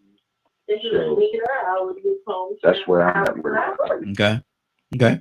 Cassandra, I kept you for last because I want to hear what you have to say about this. The younger me would definitely respect who I am today, Mm-hmm. because the younger me was crazy, angry, violent, all the crazy stuff. Mm-hmm. And so the change that I've made is a tremendous change from who I used to be. So I think that the younger me would definitely respect who I am today. Mm-hmm. Okay. Okay. That's good. That's good. Now, Toy, you want to see what's on your heart, sis? Talk to me. Yeah, man, you know, it's funny how time plays a role in our lives, and Mm-hmm. how today we don't even understand and comprehend how we're going to feel about today tomorrow. Mm-hmm. You know what I mean? And it's just amazing. You know, I remember at one point in time, being young, hearing old people say what they say, but just could not identify. Didn't Mm-hmm. get it, didn't understand it. As a matter of fact, I'd have to feel like, we're not going to get old like that. Boy, oh boy, honey. It ain't but what? 30 sleeps. Yes, sir. 30 Yes. sleeps when Mm-hmm. you wake up. Yep. You're in the same predicament. And now you see, You understand what I'm saying? That's why I say it's a travesty the time that I lost, taking for granted in between 20 and 40. I mean, don't get me wrong. I was young. I enjoyed some of the young things I do, even in some of the bad ways. Don't get me wrong. I would not go back and trade anything ever because that all created me to be the person that I am today. So I don't regret or want to take anything back or don't want to change anything because it was fun. I just wish that I had not taken for granted and made different choices and decisions that would put me in a different place. And I wish that there were different pains that I could have skipped over learning them. But hey, I know. The young me was so wild and crazy. Yeah, we wouldn't get along. I'm not necessarily saying that that's a good thing. Exactly. And Tucson, let me ask you this question, man. If there was a conversation that was had between that younger you and today, would it be a peaceful conversation or would it be some hostility there? I think we both had some level of sense. But I think the older me would have to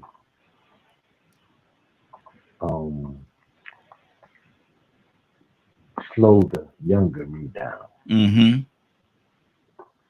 Come here, sit down. Let's talk about this thing. Let's give you some direction, some instructions on how to handle this right here. Here's where I think same thing I would do with a younger person. The old saying, if you don't listen, let's see how this gonna work out for you. Because it's not gonna work. That's not gonna work. Hold up, wait, stop. Don't do that. Wait, hold on, slow down. Be quiet. Be still. Don't go over there. Don't do that. You're wasting. You're moving too fast. There's a curve in the road. There's a bump in the road. That ain't the direction that you need to go. Don't do that. Don't spin that. Don't talk to her. You're changing gears now. Whoa, you're changing gears. Go ahead. Go. Hey, look, hold on. Don't even say nothing to her. Don't do it. Close your eyes. Don't you stop. Don't you stop. Don't stop. Don't do it. Go to bed. Leonard, what we gonna do with him, Leonard? What are we gonna do? I'm not gonna do nothing with it. And the younger me would say, but, and I would say, but what? Listen, I'm telling you, if you would just listen to what your dad's saying, maybe you didn't have a college education, but what he's saying makes sense. Dad told me, he says, if you really want to see her clearly, look at her mama. Wow. Leonard, come on, man.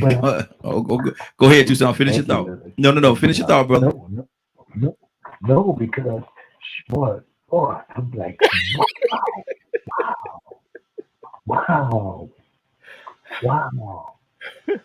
And mama didn't have no teeth in her mouth. But I wasn't studying. Don't be no disrespect to mama. How you gonna say her? She ain't got no teeth in her mouth, but no disrespect to mama. Hold on, man. Well, every mama sooner or later teeth fall out. Oh God. Almost. I mean, almost. But things are built up at a young age. But what goes up must come down. Leonard. Gravity will take its toll. Man, these women gonna get you, man. Exactly. These women gonna get you, Check Don. the I'm root. trying to save you, brother. I'm trying to save you, man. Oh my God. I'm trying to save younger me. It ain't about them. How you gonna Just say the You walk will to the corner, Donald. you Just walk you to the corner. you, Go will there, 'cause you, that's where you gonna you wind were up. I know. you were right. Wait a minute. You were right. Give her a glass of water. Oh my goodness. Okay, Don. Don't get no drink. Buy no drink. Don't do it. Mm-hmm. Take your car home. Leonard, save your brother, man. Save your brother, boy. Look, I don't know if I can. I think he gone almost too far already. He done already crossed the line when he did the whole teeth thing was funny to yes, me. sir. Yes, I sir. was like, just stop him right there. Yeah. The Badger, Don't let. our friend Badger says the younger me would have been confused by the me now. Mm-hmm. Mm-hmm. Exactly. Exactly. Let me see. Another person said, absolutely, a younger would love and how to respect who I am today. I love you, family. They love you. So I don't know who it is, but love you too. I think a lot of people, especially people that usually call into this call, have Mm-hmm. made a change for the better Yeah. in their Yeah. life. And that's why they say that because, like some people, done some wild things, Mm-hmm. you know. Some wild things. Boy, look at Yeah, when yeah. I believe when you say Everybody, wild things, you mean wild things, bro. it's a lot worse than teeth. You know, Mm-hmm. Donald said she didn't have no teeth. And I'm wondering, well, what about your teeth, Donald? Ain't everybody's teeth fall out eventually? And then some people just get sick of wearing teeth. And I'm going to tell you why teeth is so funny to me. Because many of you who don't have the privilege of just, spending so much time with your grandparents. Yeah. And you remember when you went in the bathroom, and as a kid, I just couldn't resist but look at their teeth in Mm-hmm. the jar. I just couldn't resist it. I knew that they had that little thing sitting there with Mm-hmm. teeth, with their teeth in it, Yeah. Yeah. and so I would always, or they had a see-through jar sometime where you could just see the teeth in the jar, and you think about, they get up and they put those teeth in every day. And Mm-hmm. I was teasing my mom one day, and my wife think this is so funny. I was taking her somewhere, and she gets in the car, and we get to going down the road, and she says, "Uh-oh, I forgot my teeth." Oh Lord. And that Mm. just really just threw me into something else that day. I don't know what I was on or what the deal was. Like, how do you forget your teeth? How do you forget you don't have teeth in your mouth? How? Exactly. How? Like, old lady, what am I gonna do with you? What do you mean you forgot to put your teeth in? Just turn that car around, let her go back and get her And teeth, like man. she say, you Turn, gotta turn keep the car. living. If you keep, everybody don't get that far. Mm. Yeah. Yeah. It's changing so much where now where they would put teeth in, now we got beautiful implants and all Mm-hmm. these things that we're doing now. Yeah. And so, of course, all of us, I think, especially that call in on this show, Mm-hmm. are trying to put your best foot forward now. So Absolutely. you have to respect who you are now. At Mm-hmm. least now, by now, you should be respecting who you are. Some Mm-hmm. of the foolishness you really should have outlived by now. Or if Mm-hmm. you're listening to this show, you get to hear some advice. And this was the whole thing of elders passing wisdom down to younger people. So you Mm-hmm. would know what you were getting into.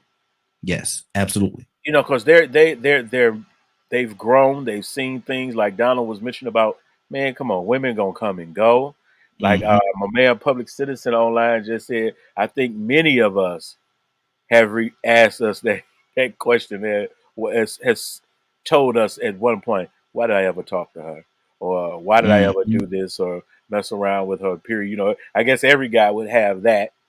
Mm-hmm. I was Exactly. reading a story about Stephanie Mills, and she talked about how her and Michael Jackson should have gotten married. Mm-hmm.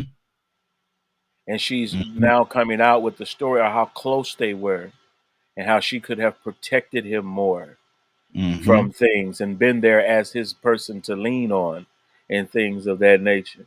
And it was so funny because we all would you grow up. Yeah. You're supposed to mature. And like at this age now, a friend of mine, I don't know if I told you this yesterday, mentioned to me getting up and going to a club. Man, I'm not, mind you, we're not talking about a great place and space to hang out with other people. We're talking about, let me make sure I got enough bullets in my gun club. No, sir. No. At this age, I can't imagine myself leaving my home to go stand up in a hole in the wall. Exactly. I shouldn't still be. I shouldn't still be fishing like that. Let's go, baby. At 5th, now I love a good party, but I'm talking about just a place where it ain't nothing to see. No.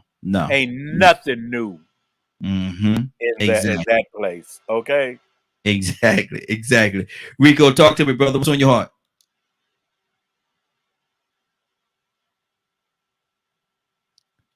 Got to get off this mute for a second, man. But the screen had moved away from me. Oh, okay. I'm gonna be honest with you, man, because I got to dissect this question because I hear the way everybody's asking it, and to me it sounds like everybody's basing it off of how they feel now. So I'm gonna go back and I'm gonna reiterate my mind or my thought process when I was younger. If I didn't respect people like me back then, I wouldn't respect me right now. And I wasn't trying to listen to too many people that's talking about what I'm talking about back then. Back then, not only would I have been up in the strip club here, but I probably would have took my girlfriend up in there and told her to get some money. Now the new me would be like, man, you wasting your money going up in that strip club. Don't do this and that. I would have went back to the person that I was before I started going to the strip club blowing money. And I wouldn't have wanted to hear that. The me back then would embrace WAP and Cardi B and Megan Thee Stallion. Yes. Yes, sister. Drop it like it's hot. The young me would turn it on so the women can get loose. And I get alcohol or whatever else they want to get loose. So maybe the night can end up just right. The old me would go and pimp a woman up out her panties and get money out of her. Now, the person I am today would tell that person back then, man, don't do that. Yeah, true enough, they came to you out, and I can't say this. Pimps are chosen. That wasn't even an idea of mine. That was something that these women came to me and said, hey, man, it's something telling me that we need to be in business together. So what you asking me to pimp you? Man, that sounds intriguing. Now, today, I'm like, man, you don't do that. I mean, that's human trafficking. Man, all money ain't good money. And the me back then would have been like, man, you lame. Yeah. You square. They came to me. They chose me. I ain't even did this before, and I made it work. I pimped them twice in the first night. And I wore it like a badge of honor. I got some money out of a woman's tail with the minimum effort. Now to me today wouldn't be cool with that. So imagine me talking to the young me and the young me telling the old me, yeah, man, I got it going on. Boy, I be pimping women. I got women in the strip club that I'm screwing. Sometimes they get my money back. And every now and then there be some dudes try to rob us when we leave. You know what I'm saying? But man, I like this lifestyle. Man, there's better things you could be doing. Yeah. That's what the day me gonna tell that old me. Because people told me that back then. And guess what I said? Man, you lying. So the old me will look at the new me. Man, you a square, man. I ain't trying to hear that. I'm trying to live this lifestyle. Yeah, I like all this crazy rap. 2 Live Crew, it's throw that D. Pop that P. Yeah. Matter of fact, put it on repeat. I want to hear it again. Matter of fact, let me take my back seat out my car and put 4 15s in the back seat so I can wake people up at 3 or 4 in the morning playing F the Police. Man, you don't need to be doing that. You're wasting your money putting all that stuff in your car like that. You loading the value of your car. You drawing attention to your car. Somebody gonna want to break it in and steal it. Man, people gonna think you got money. They're gonna get jealous of you. They're gonna start trying to rob you. They're gonna start trying to shoot you. They're gonna start trying to kill you. Exactly. Man, I like the street life. I ain't nobody trying to hear that, man. Yep. So yeah, that's what I say. I'm thinking from the young me point of view. The young me. I had a little of that revolutionary in me, but I had a lot of that ignorance, and I embraced it. And I did not want to go and associate myself with people who want to take me away from that. Now that person that will tell you, no, these little girls don't need to be listening to WAP, little boys neither. Exactly. No, you don't need to be promiscuous. You don't need to be showing your oats. Save it for somebody special. And I would be lying if I was talking to the old me. Exactly. So I'm looking at it like that. Yeah, I mean, we got to dissect the question to actually, fit what Raheem was saying. Because I actually get what he's saying. Some of us were in a better place when we were younger. Yep. So we respect where we are today because we stayed on that straight and narrow path. Didn't stray as much. But some of us was about a whole bunch of foolishness. And if we was about that foolishness back then, and we are not about that right now, the person back then would not agree. There'll be argument. There'll be confusion. There will be confusion. We got another caller. Caller, what's your name? Where you calling from? Hey, good morning, man. This is Bishop. Bishop. Go ahead. Say it, Leonard. What's up? Say it, Leonard. The good bishop, the good campaigning bishop that needs your vote. Y'all better vote in DeKalb County. There you go. There you go. Bishop, good morning. How you doing this morning? Man, we're good, brother. We're blessed and highly favored. I say it like that. Yes, sir. Yes, sir. Ask a question, Bishop, and I need to hear your heart on this one right here, man. Would a younger you respect who you are today? Absolutely. When I grew up and I listened to Rico and I think every one of us played a little dumb role when we were young, but there were certain things that I just would not do, and my parents kept me on a leash, and I hate to use that term, but that's what I can describe it. Kept me on the leash, making sure that I stayed on the straight and narrow. So, with that, I'm proud of where I came from, who I was, and then where I am now. It is so important that we for ourselves and tell my 14-year-old grandson, I say, you need to start now preparing for what you plan to be, when you enter this thing called adulthood. And that's what my dad always sat down and talked to me about. He said, boy, a good name is better than many riches. And he used to say that all a man has is his word. So from that age, and from that, and I was 14 when he said that to me, that I then had to be more cognizant of what I was doing, how I was acting, and, words that were coming out of my mouth or the things that I displayed. And it was because of what my father, put in me. So, what was embedded in me allowed me to be the person I am today because of Tony and Adele Adams. And I appreciate that. Absolutely. But I love what Rico was saying. Rico, he keeps it 1,000%.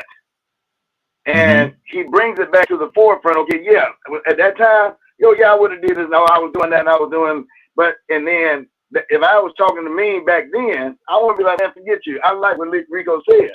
And there are a lot of people that don't want to really talk about life or the realities of life and what they did and what they went through and where they are now.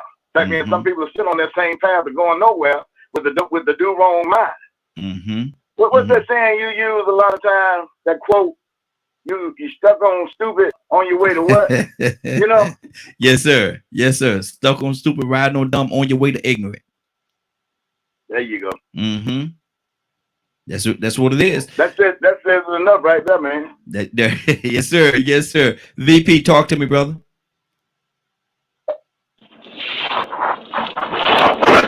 Yeah, I think in trying to figure out space, because I'm only 38, so my younger days are still here. But I realized that I've gotten older. I used to be known as the guy who's like, I was that bad influence. And I think my younger me would respect my older me for who I am now, because I see all the transgressions that I've made in the past of being who I used to be. So I'll be that person who come around with the bottles, and it didn't matter who it was. We take a shot, but that was the military culture. And moving from the military culture to the civilian world, you realize people don't live like that. But because of my bubbly personality and who I am, I was influencing people into that lifestyle. So I had something on me and in me that I was willingly passing on with joy.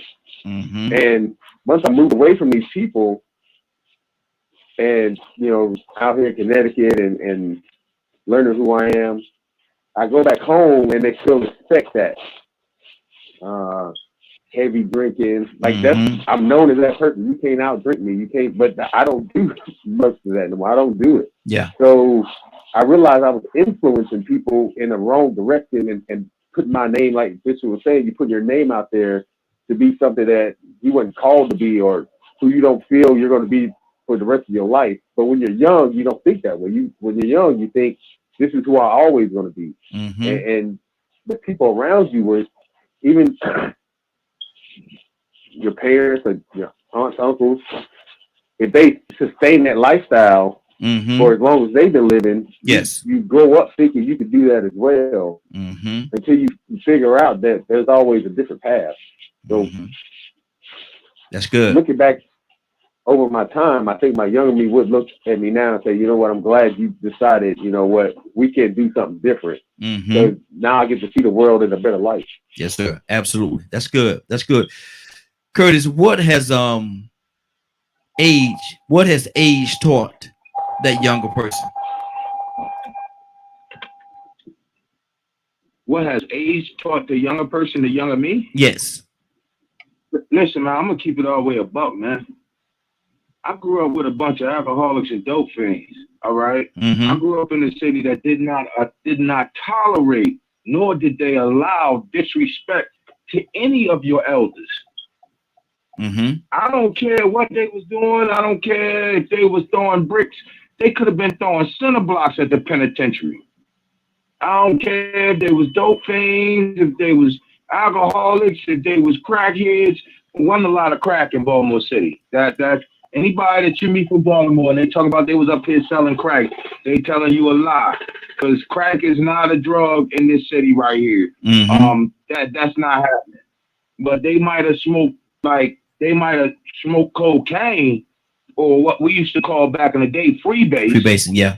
But I grew up in a neighborhood and in a city that did not tolerate kids during my era being disrespectful at all, no matter if they was rolling or if they was on hard times and all they was doing was they was going through their sickness. The time I grew up, no, that is not tolerated. So the younger me had enough sense to know that man, let me tell y'all something, man. This real talk.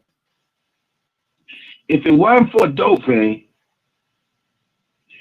I would have caught off the muscle 7 years, no suspended sentence, no parole, period, with the state. That ain't talking about what the Fed would have did. I'm just talking about what the state would have did. My cousin caught that for me, but all at the same time, the dope thing was the one who told me, hey, look, I just heard it on the scanner board. They get ready to kick y'all joint in. They kicking all of them in. They hitting it at this time right here. Bop, bop, bop, bop, bop. Don't you go out there. I called my cousin, told my cousin, look, chalk it all up as a loss. Don't go out there. But you know, we young. He wasn't trying to listen to me. Maybe if somebody older would have told him, he wouldn't have went. But he ain't listened to me. He went out there, boom, he got jammed up. Normally we would go together. So we'd have been sitting in the house together when they done kicked in all these doors and watched us go to all these houses. I grew up at the time, man, and my grandma raised me. My grandma it's one thing that I will never forget, that the late, great Pastor Minnie L. Stanley used to always say to us, man. She used to always say to us, baby, Manners will get you farther than money any day of the week. Mm-hmm. I remember being in the street and I'm hustling. We getting it now. When I tell you we getting it, we getting it. Most of y'all seen the why. They even sugarcoated some of that. Man, the police would come and seal the block. Y'all know what I mean when I say seal a block. Mm-hmm. Whatever block you on, the police seal both ends of the block. Yep. So whatever in the middle of that, y'all going to jail. And I remember old lady, Miss Blackwell, open her door. Come on in here. Come on in here. Mm-hmm. And I slid right up in her house and sat on the couch, turned TV on, act like I was watching TV. Mm-hmm. She used to come from the grocery store, and she'd come around the corner, Miss Blackwell, she loved to walk. She'd come around the corner, we out there hustling. When Miss Blackwell hit that corner, oh no, shop closed. Mm-hmm. Somebody gonna go get her grocery. Somebody done grabbed the door already. Don't open the door. At least the screen door, she got the key, to get in the main door. We let her in, took her groceries in. If she want us to put them away, we don't put them away. Then once she in the house, then we go back to doing what we doing. Mm-hmm. It was just things in this city that the younger me, although it wasn't always right, and I ain't trying to glorify that lifestyle at all because I hate that I ever got involved. Because it took me down a rabbit hole that for a minute I thought there was no getting out.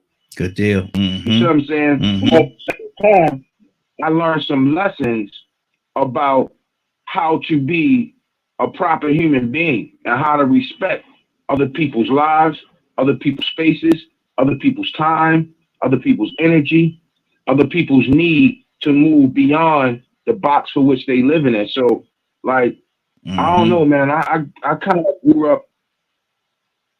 up with, like, bro, it's over 40 of us who are truly friends from the womb Mm-hmm. to the tomb. Wrap it up for me, Curtis. We're either born together or bred together. So Mm-hmm. I don't, Rahina, I ain't take that long, but I don't. The younger me, bro, man, listen, I just wasn't a disrespectful kid. That's it. Good deal. Good deal. We had 29. We had 29 almost at the midway point. At the midway. Well, got 30 more minutes actually. And I want to go to Toya with a T. Because Toya with a T got something on her heart right now that she want to say about this situation. Toya, what's on your heart?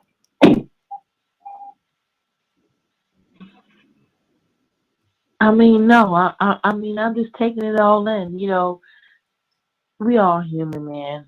There's no right formula to getting where we each need to go individually. You know what I mean? It is what it is. It ain't but two sides of this thing, good and bad. And we all get an opportunity to walk on either side. It's still our choice. There's nothing that nobody else can do, man. So, I'm just sitting back listening to, different viewpoints. And again, I'm caught in my own mind, stuck in that, well, wow, why did I make some of the wrong choices and decisions that I made? And even though I knew better, and as I listen to comments, I think about how I play my role into helping people, have their thought process about it and not really stand up to change the norm. Mm-hmm. You know what I mean? So it's easy to get into regret when we stop sometimes and think about our past and the things we might have done wrong. And if we're not careful, we can get kind of lost in that. But I'm just kind of taking it all in and just just kind of listening to just the feedback on what we think for younger selves. That's all. Exactly. Toussaint, talk to me, brother.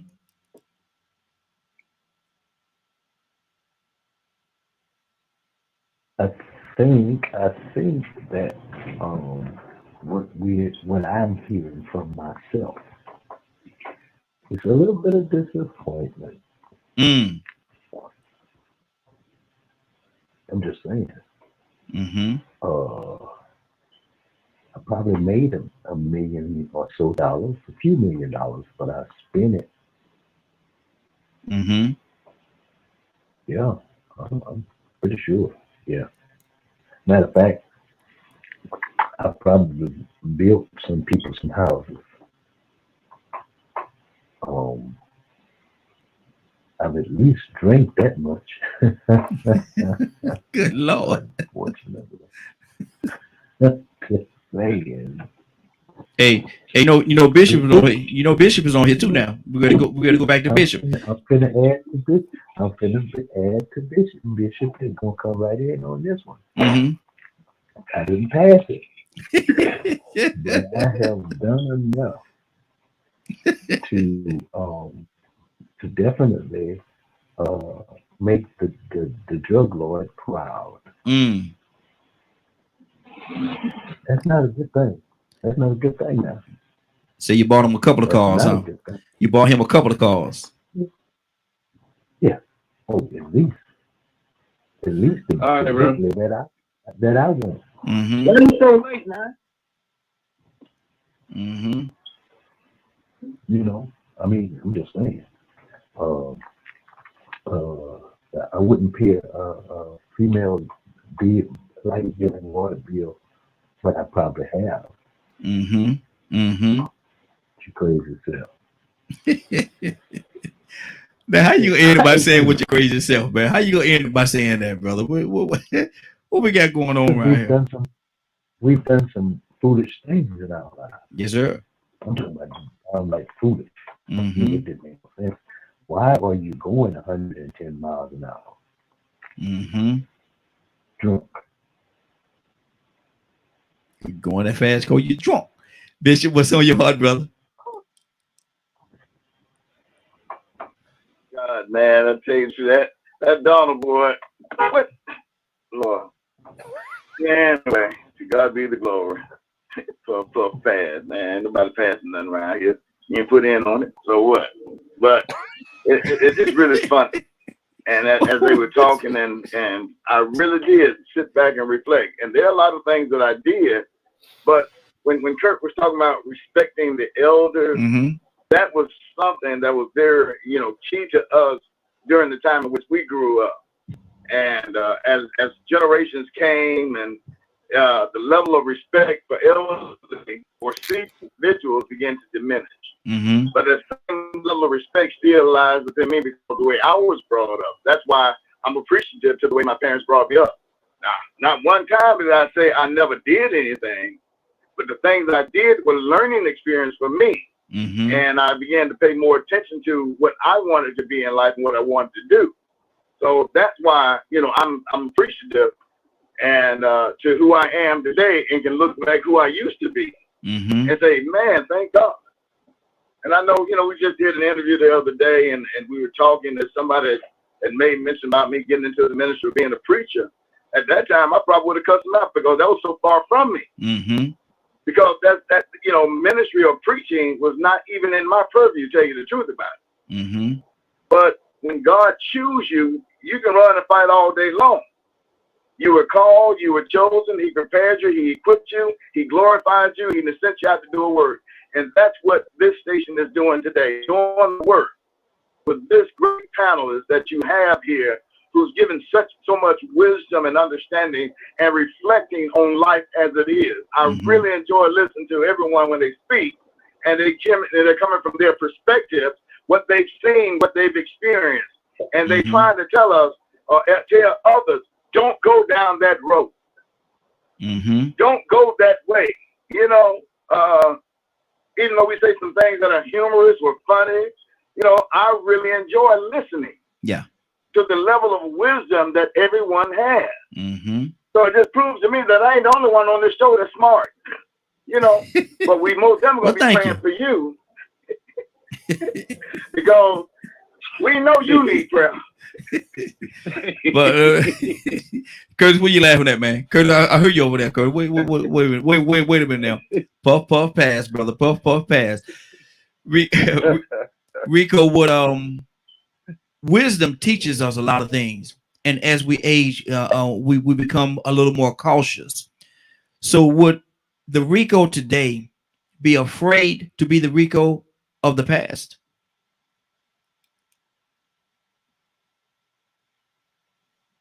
I'm trying to understand that. Would I be afraid? Yeah, because It some of the would be things. hard because I already survived that. Mm-hmm.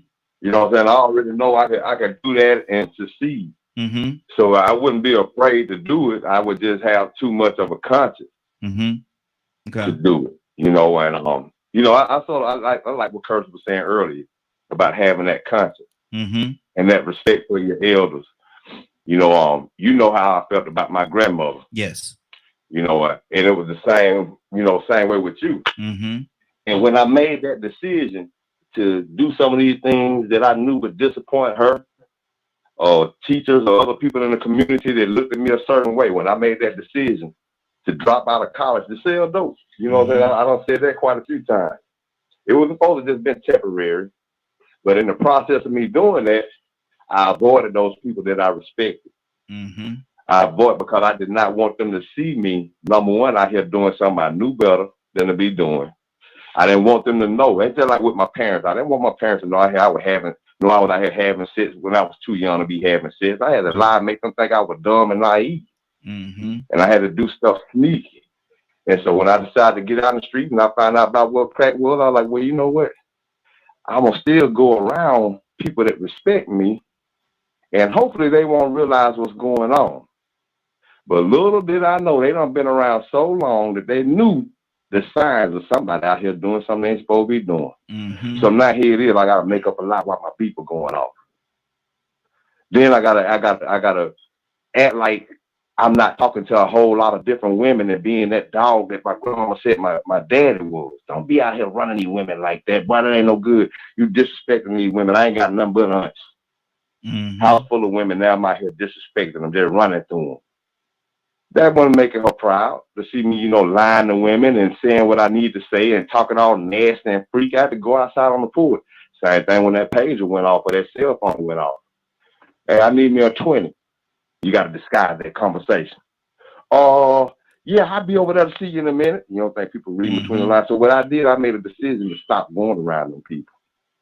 So for a length of time, man, it's a shame too. For a length of time, I live right here in the same city and then see my grandparents till holidays. Mm. And I limited that because I did not want to let on to anything I may have been doing. Even when it got back to my mama was like, hey, we getting word that you out here selling this crack. If it done got back to us now. And they didn't even affiliate in these circles. It shouldn't even got back to them. Mm-hmm. But it got started getting back to people. Man, I heard Rico out here selling dope. Mm. That's how he fishing them cars up.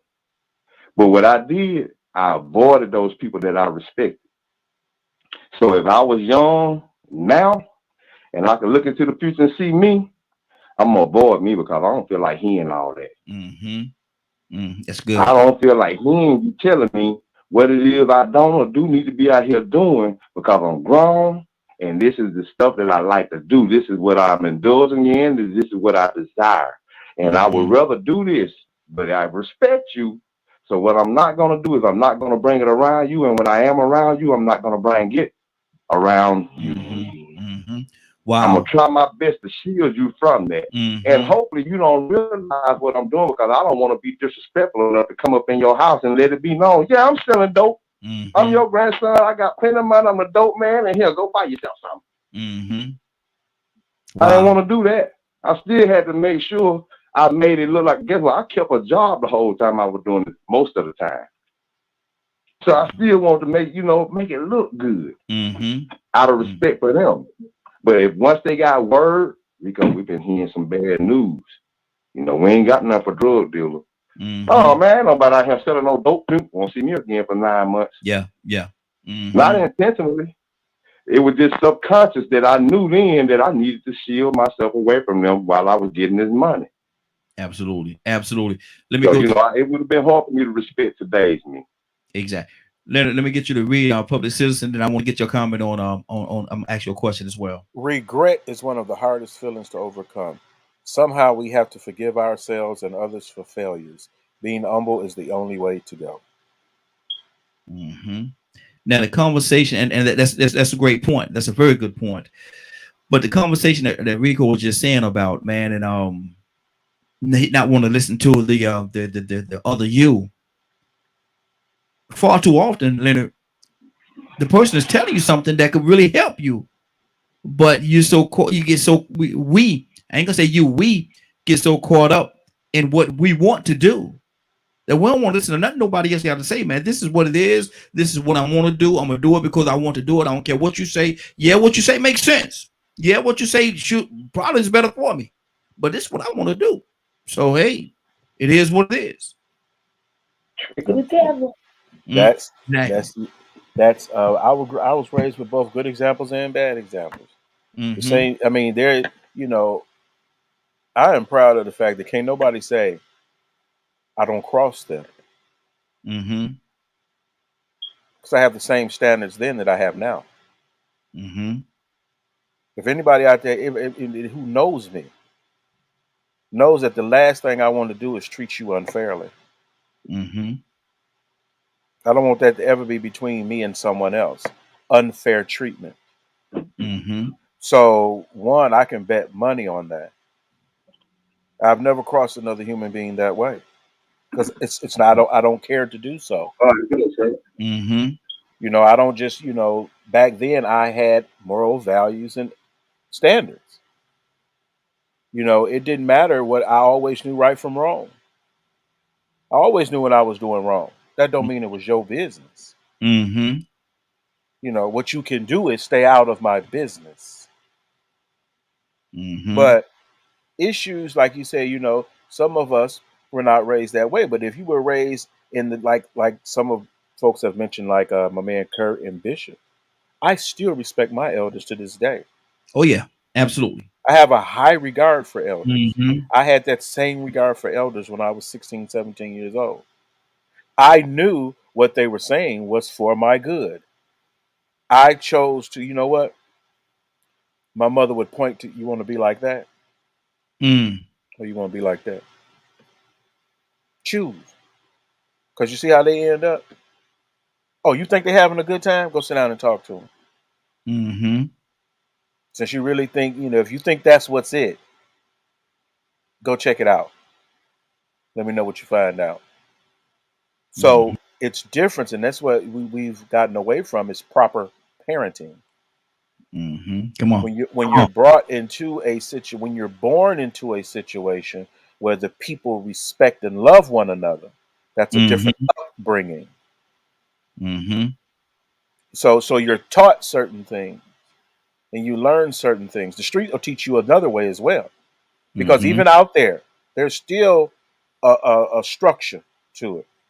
It's wild and everything, but you can get too big for your britches and somebody have to sit you down out there in the street too, or tell you need to go on back to your mama house. Yep, and mean it.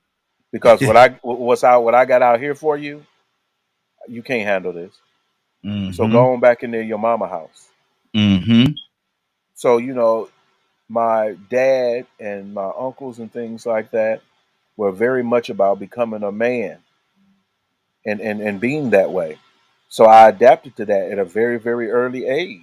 You know, real men don't owe a whole bunch of people no explanations. Exactly. Not real men. Good deal. Because if somebody finding fault with you for something, immediately give it up. If you had fault, give it up. I apologize. I want to do better. Yep. You know, I mean, that's how it was. Own it. Put it to rest right then, so you ain't got to deal with it down the road. Man, my bad. You know what I mean? My bad, brother. I messed up. Yeah, exactly. Sorry about that, man. But a lot of people just aren't there in their life, or they don't want to accept responsibility. But like I said before, it's not about being regretful. I wish I would have said yes a lot more to a lot of different things. There should be just as many yeses as no's. Exactly. But that's just the way life is to me, anyway. You either say yes or you say no. You either stay or you go. That's up to you. But it's always up to you. I'm not going, you know, like you sit there and you think about the music. There was nothing redeemable about our music. That's why our music should have stayed underground. It wasn't never good music. Mhm. It wasn't never moral music like Mhm. we were listening to. That wasn't for. It wasn't for that. It was for nasty people doing nasty things. That's what that music was for. It wasn't supposed to be nothing else. So the same people that enjoy it then, You ain't if you talking about still up Luke. to doing nasty stuff, you You're still not, enjoy that same type of thing. you're not talking about Luke Skywalker, are you? You're not talking You about the know, Luke. I mean, man, I love the club. You Yes, know, sir. Yes, sir. I love hanging out and partying and having a good time. But it got to the point that got old. Mm-hmm. Same old places, same old things. Same old people. As soon you outgrow it a lot. Mm-hmm. That's You good. but now it's not that people don't. They just haven't been taught. Mm-hmm. Good And deal. if you know better, you start to do better. So hopefully people know better. At Mm-hmm. least Good know deal. better and choose to do whatever you want. Exactly. BP, talk to me, brother.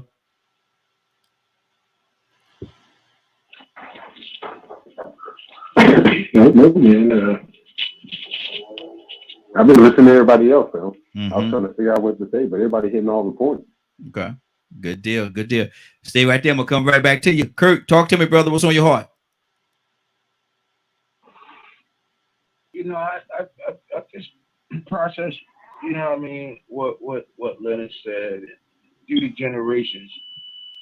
As we learn, we find out that we know more things than we thought we knew. One of the things I'm saying is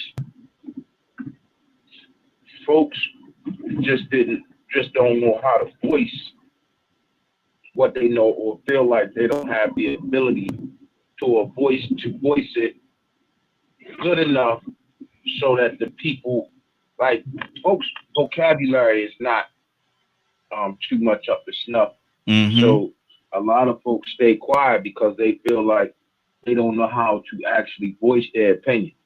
Mm-hmm. So what you find is a lot of times they'll find the person that's close to them or that's in that circle and say, "You speak for us." Mm-hmm. You know what I mean? And at times we just find ourselves scared to step up and speak for others.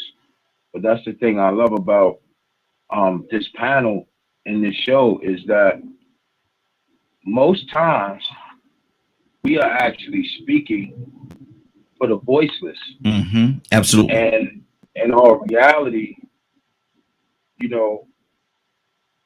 we might not want to believe it, but that's what life is about, is providing a voice to the voiceless. That's Mm-hmm.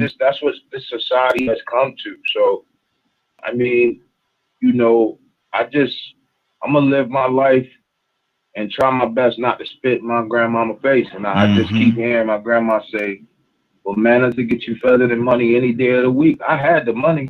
Mm-hmm. That wasn't, God has blessed me, man. I ain't never really, ever since I became grown and on my own, man, I've never really went back to the poverty level that I grew up with.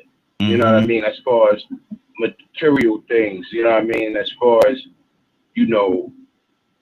I never had a worry or concern as a grown man about where my bread was gonna be buttered. You know what I mean? So I thank God for that. But I don't know, man. I just, when I think about it, and looking back on my life and everything that I sent myself to, my younger me would definitely be, he would admire, wow, like, it's like that feeling of knowing that, Uncle Dip was a dope fiend, Uncle Dip did blah, blah, blah. And to see Uncle Dip living his life as close to righteousness as possible and doing good work, you know what I mean? And being a part of the community and helping others. In this place where I'm at, that's admired, man. Like, wow, like if he can do it, so can I. So that's all that's on my heart, man. Just Folks just got to keep pushing, man. Like, regardless of what your situation, your circumstances, you know what I mean, your trials and or your tribulations. Just keep pushing, knowing that, you know what, God got you at the end of the day. Absolutely. That's just what it is. Absolutely. That's good. That's good, man. We got 8 minutes before we get out of here. Toy, you with the team. You said there was a trick of the devil.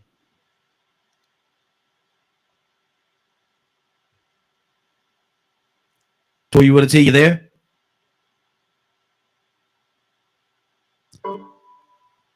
Oh, I think we just lost Toya. Bishop, talk to me. Bishop, what's on your heart?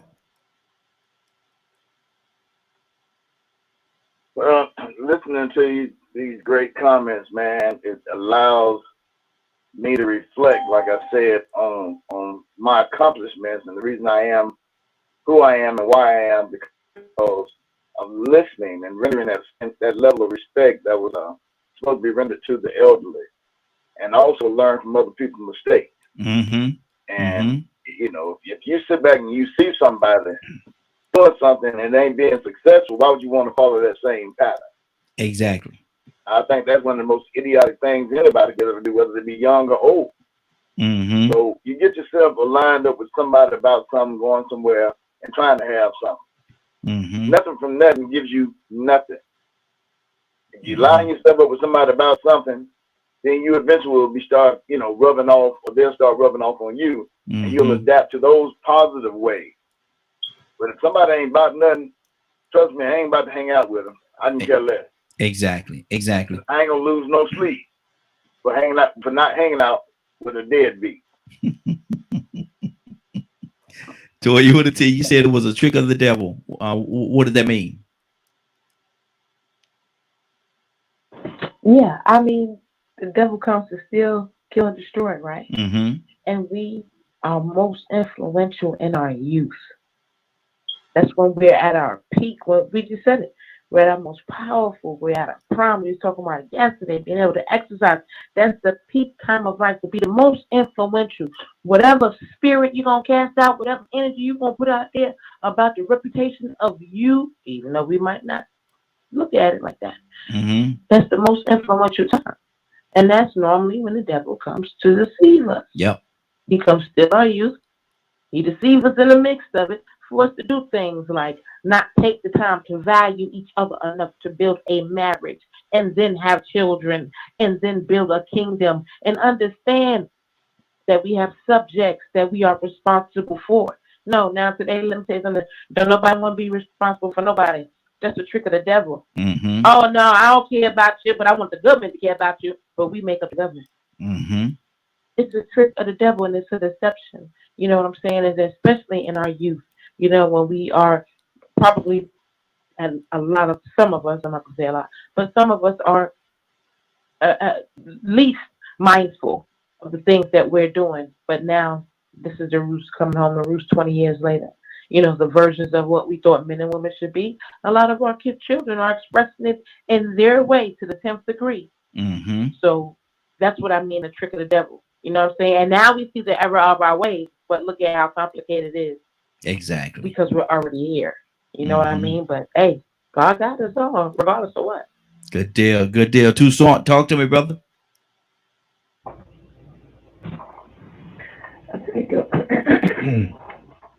think we for the most part, did pretty good. You know, I don't work hard. I will not work hard. I don't have to work hard. And I still do pretty good. So, you know, I know in spite of all the errors and mistakes along the way, we're still pushing to be better. Didn't give up, didn't commit suicide, didn't go to jail, didn't go to prison, didn't wind up in some predicaments that are really disastrous. So in all, I think at least the two, the younger and the older, could come out shaking hands. Exactly. Hand in hand. Embracing each other. Absolutely. Yeah. Good deal. Rico, talk to me, brother, before we get out of here. Oh, you hit it on the head, man. It is a trick of the devil. And his best weapon is temptation. Temptation. But every human being with a logical brain has some type of desire. Some people might want to call them goals if you want to make it sound positive. But some people have some type of desire. You know, and if you lose your conscience and fall for the wrong temptation, the minute the minute you do something and you keep it from your parents and you knew it was wrong, you start opening Pandora's box. Yes, sir. The minute you lose your virginity under your parents' roof, but you're supposed to be holding that virginity, you're supposed to be holding that down till you get married. But here it is, you out here just busting it open before you even leave your parents' home. The devil done got you. So that's where your conscience has to be real strong. Because if not, you'll start digging more into Pandora's box. You'll start diving more into your curiosities. And before you know it, you'll be somebody that you really don't think you really shouldn't be. Now, 50 or 20 or 30 or 40 years down the road, you start looking at all the things that happen to you behind those decisions. You know, we have to understand that, you know, we're human. You know, it takes a conscience to keep you from going down that road. Absolutely. And having to deal with those regrets. You know, when regrets are automatic, you're going to have regrets about everybody has some type of regret. Some have more than others. Yes. Some don't have any regrets because they still have those desires and goals. You know, so we're all human, man. And the devil it's the trick of the devil, like she said. Temptation is his biggest weapon. Right now, I'm still fighting my first temptation. I was such a managed child. And if I was a better person, I'd be managed now. So I mean, just think about how long that fight is, and how long the devil actually puts that out there, that uses that weapon against you, temptation. Not just to have sex, but to just do what you want to do. Exactly. Man, it is 10 o'clock, man. 9:59, time for us to get out of here, man. This has been a great broadcast, man. This has been I love this conversation. I love this conversation, man. The younger you, will they respect who you are today? Did we give them enough reason? Are we giving enough reason for the younger you to respect us? Are we giving enough reason? Wow. Rico, what's going on at 3 o'clock today, sir? Well, you got a show coming on at 3 p.m. Eastern Standard Time, and if anybody that missed today's broadcast would like to check it out in its entirety, tune in to www.dklmediagroup.com. Good deal. VP, can I get you to pray us out, sir?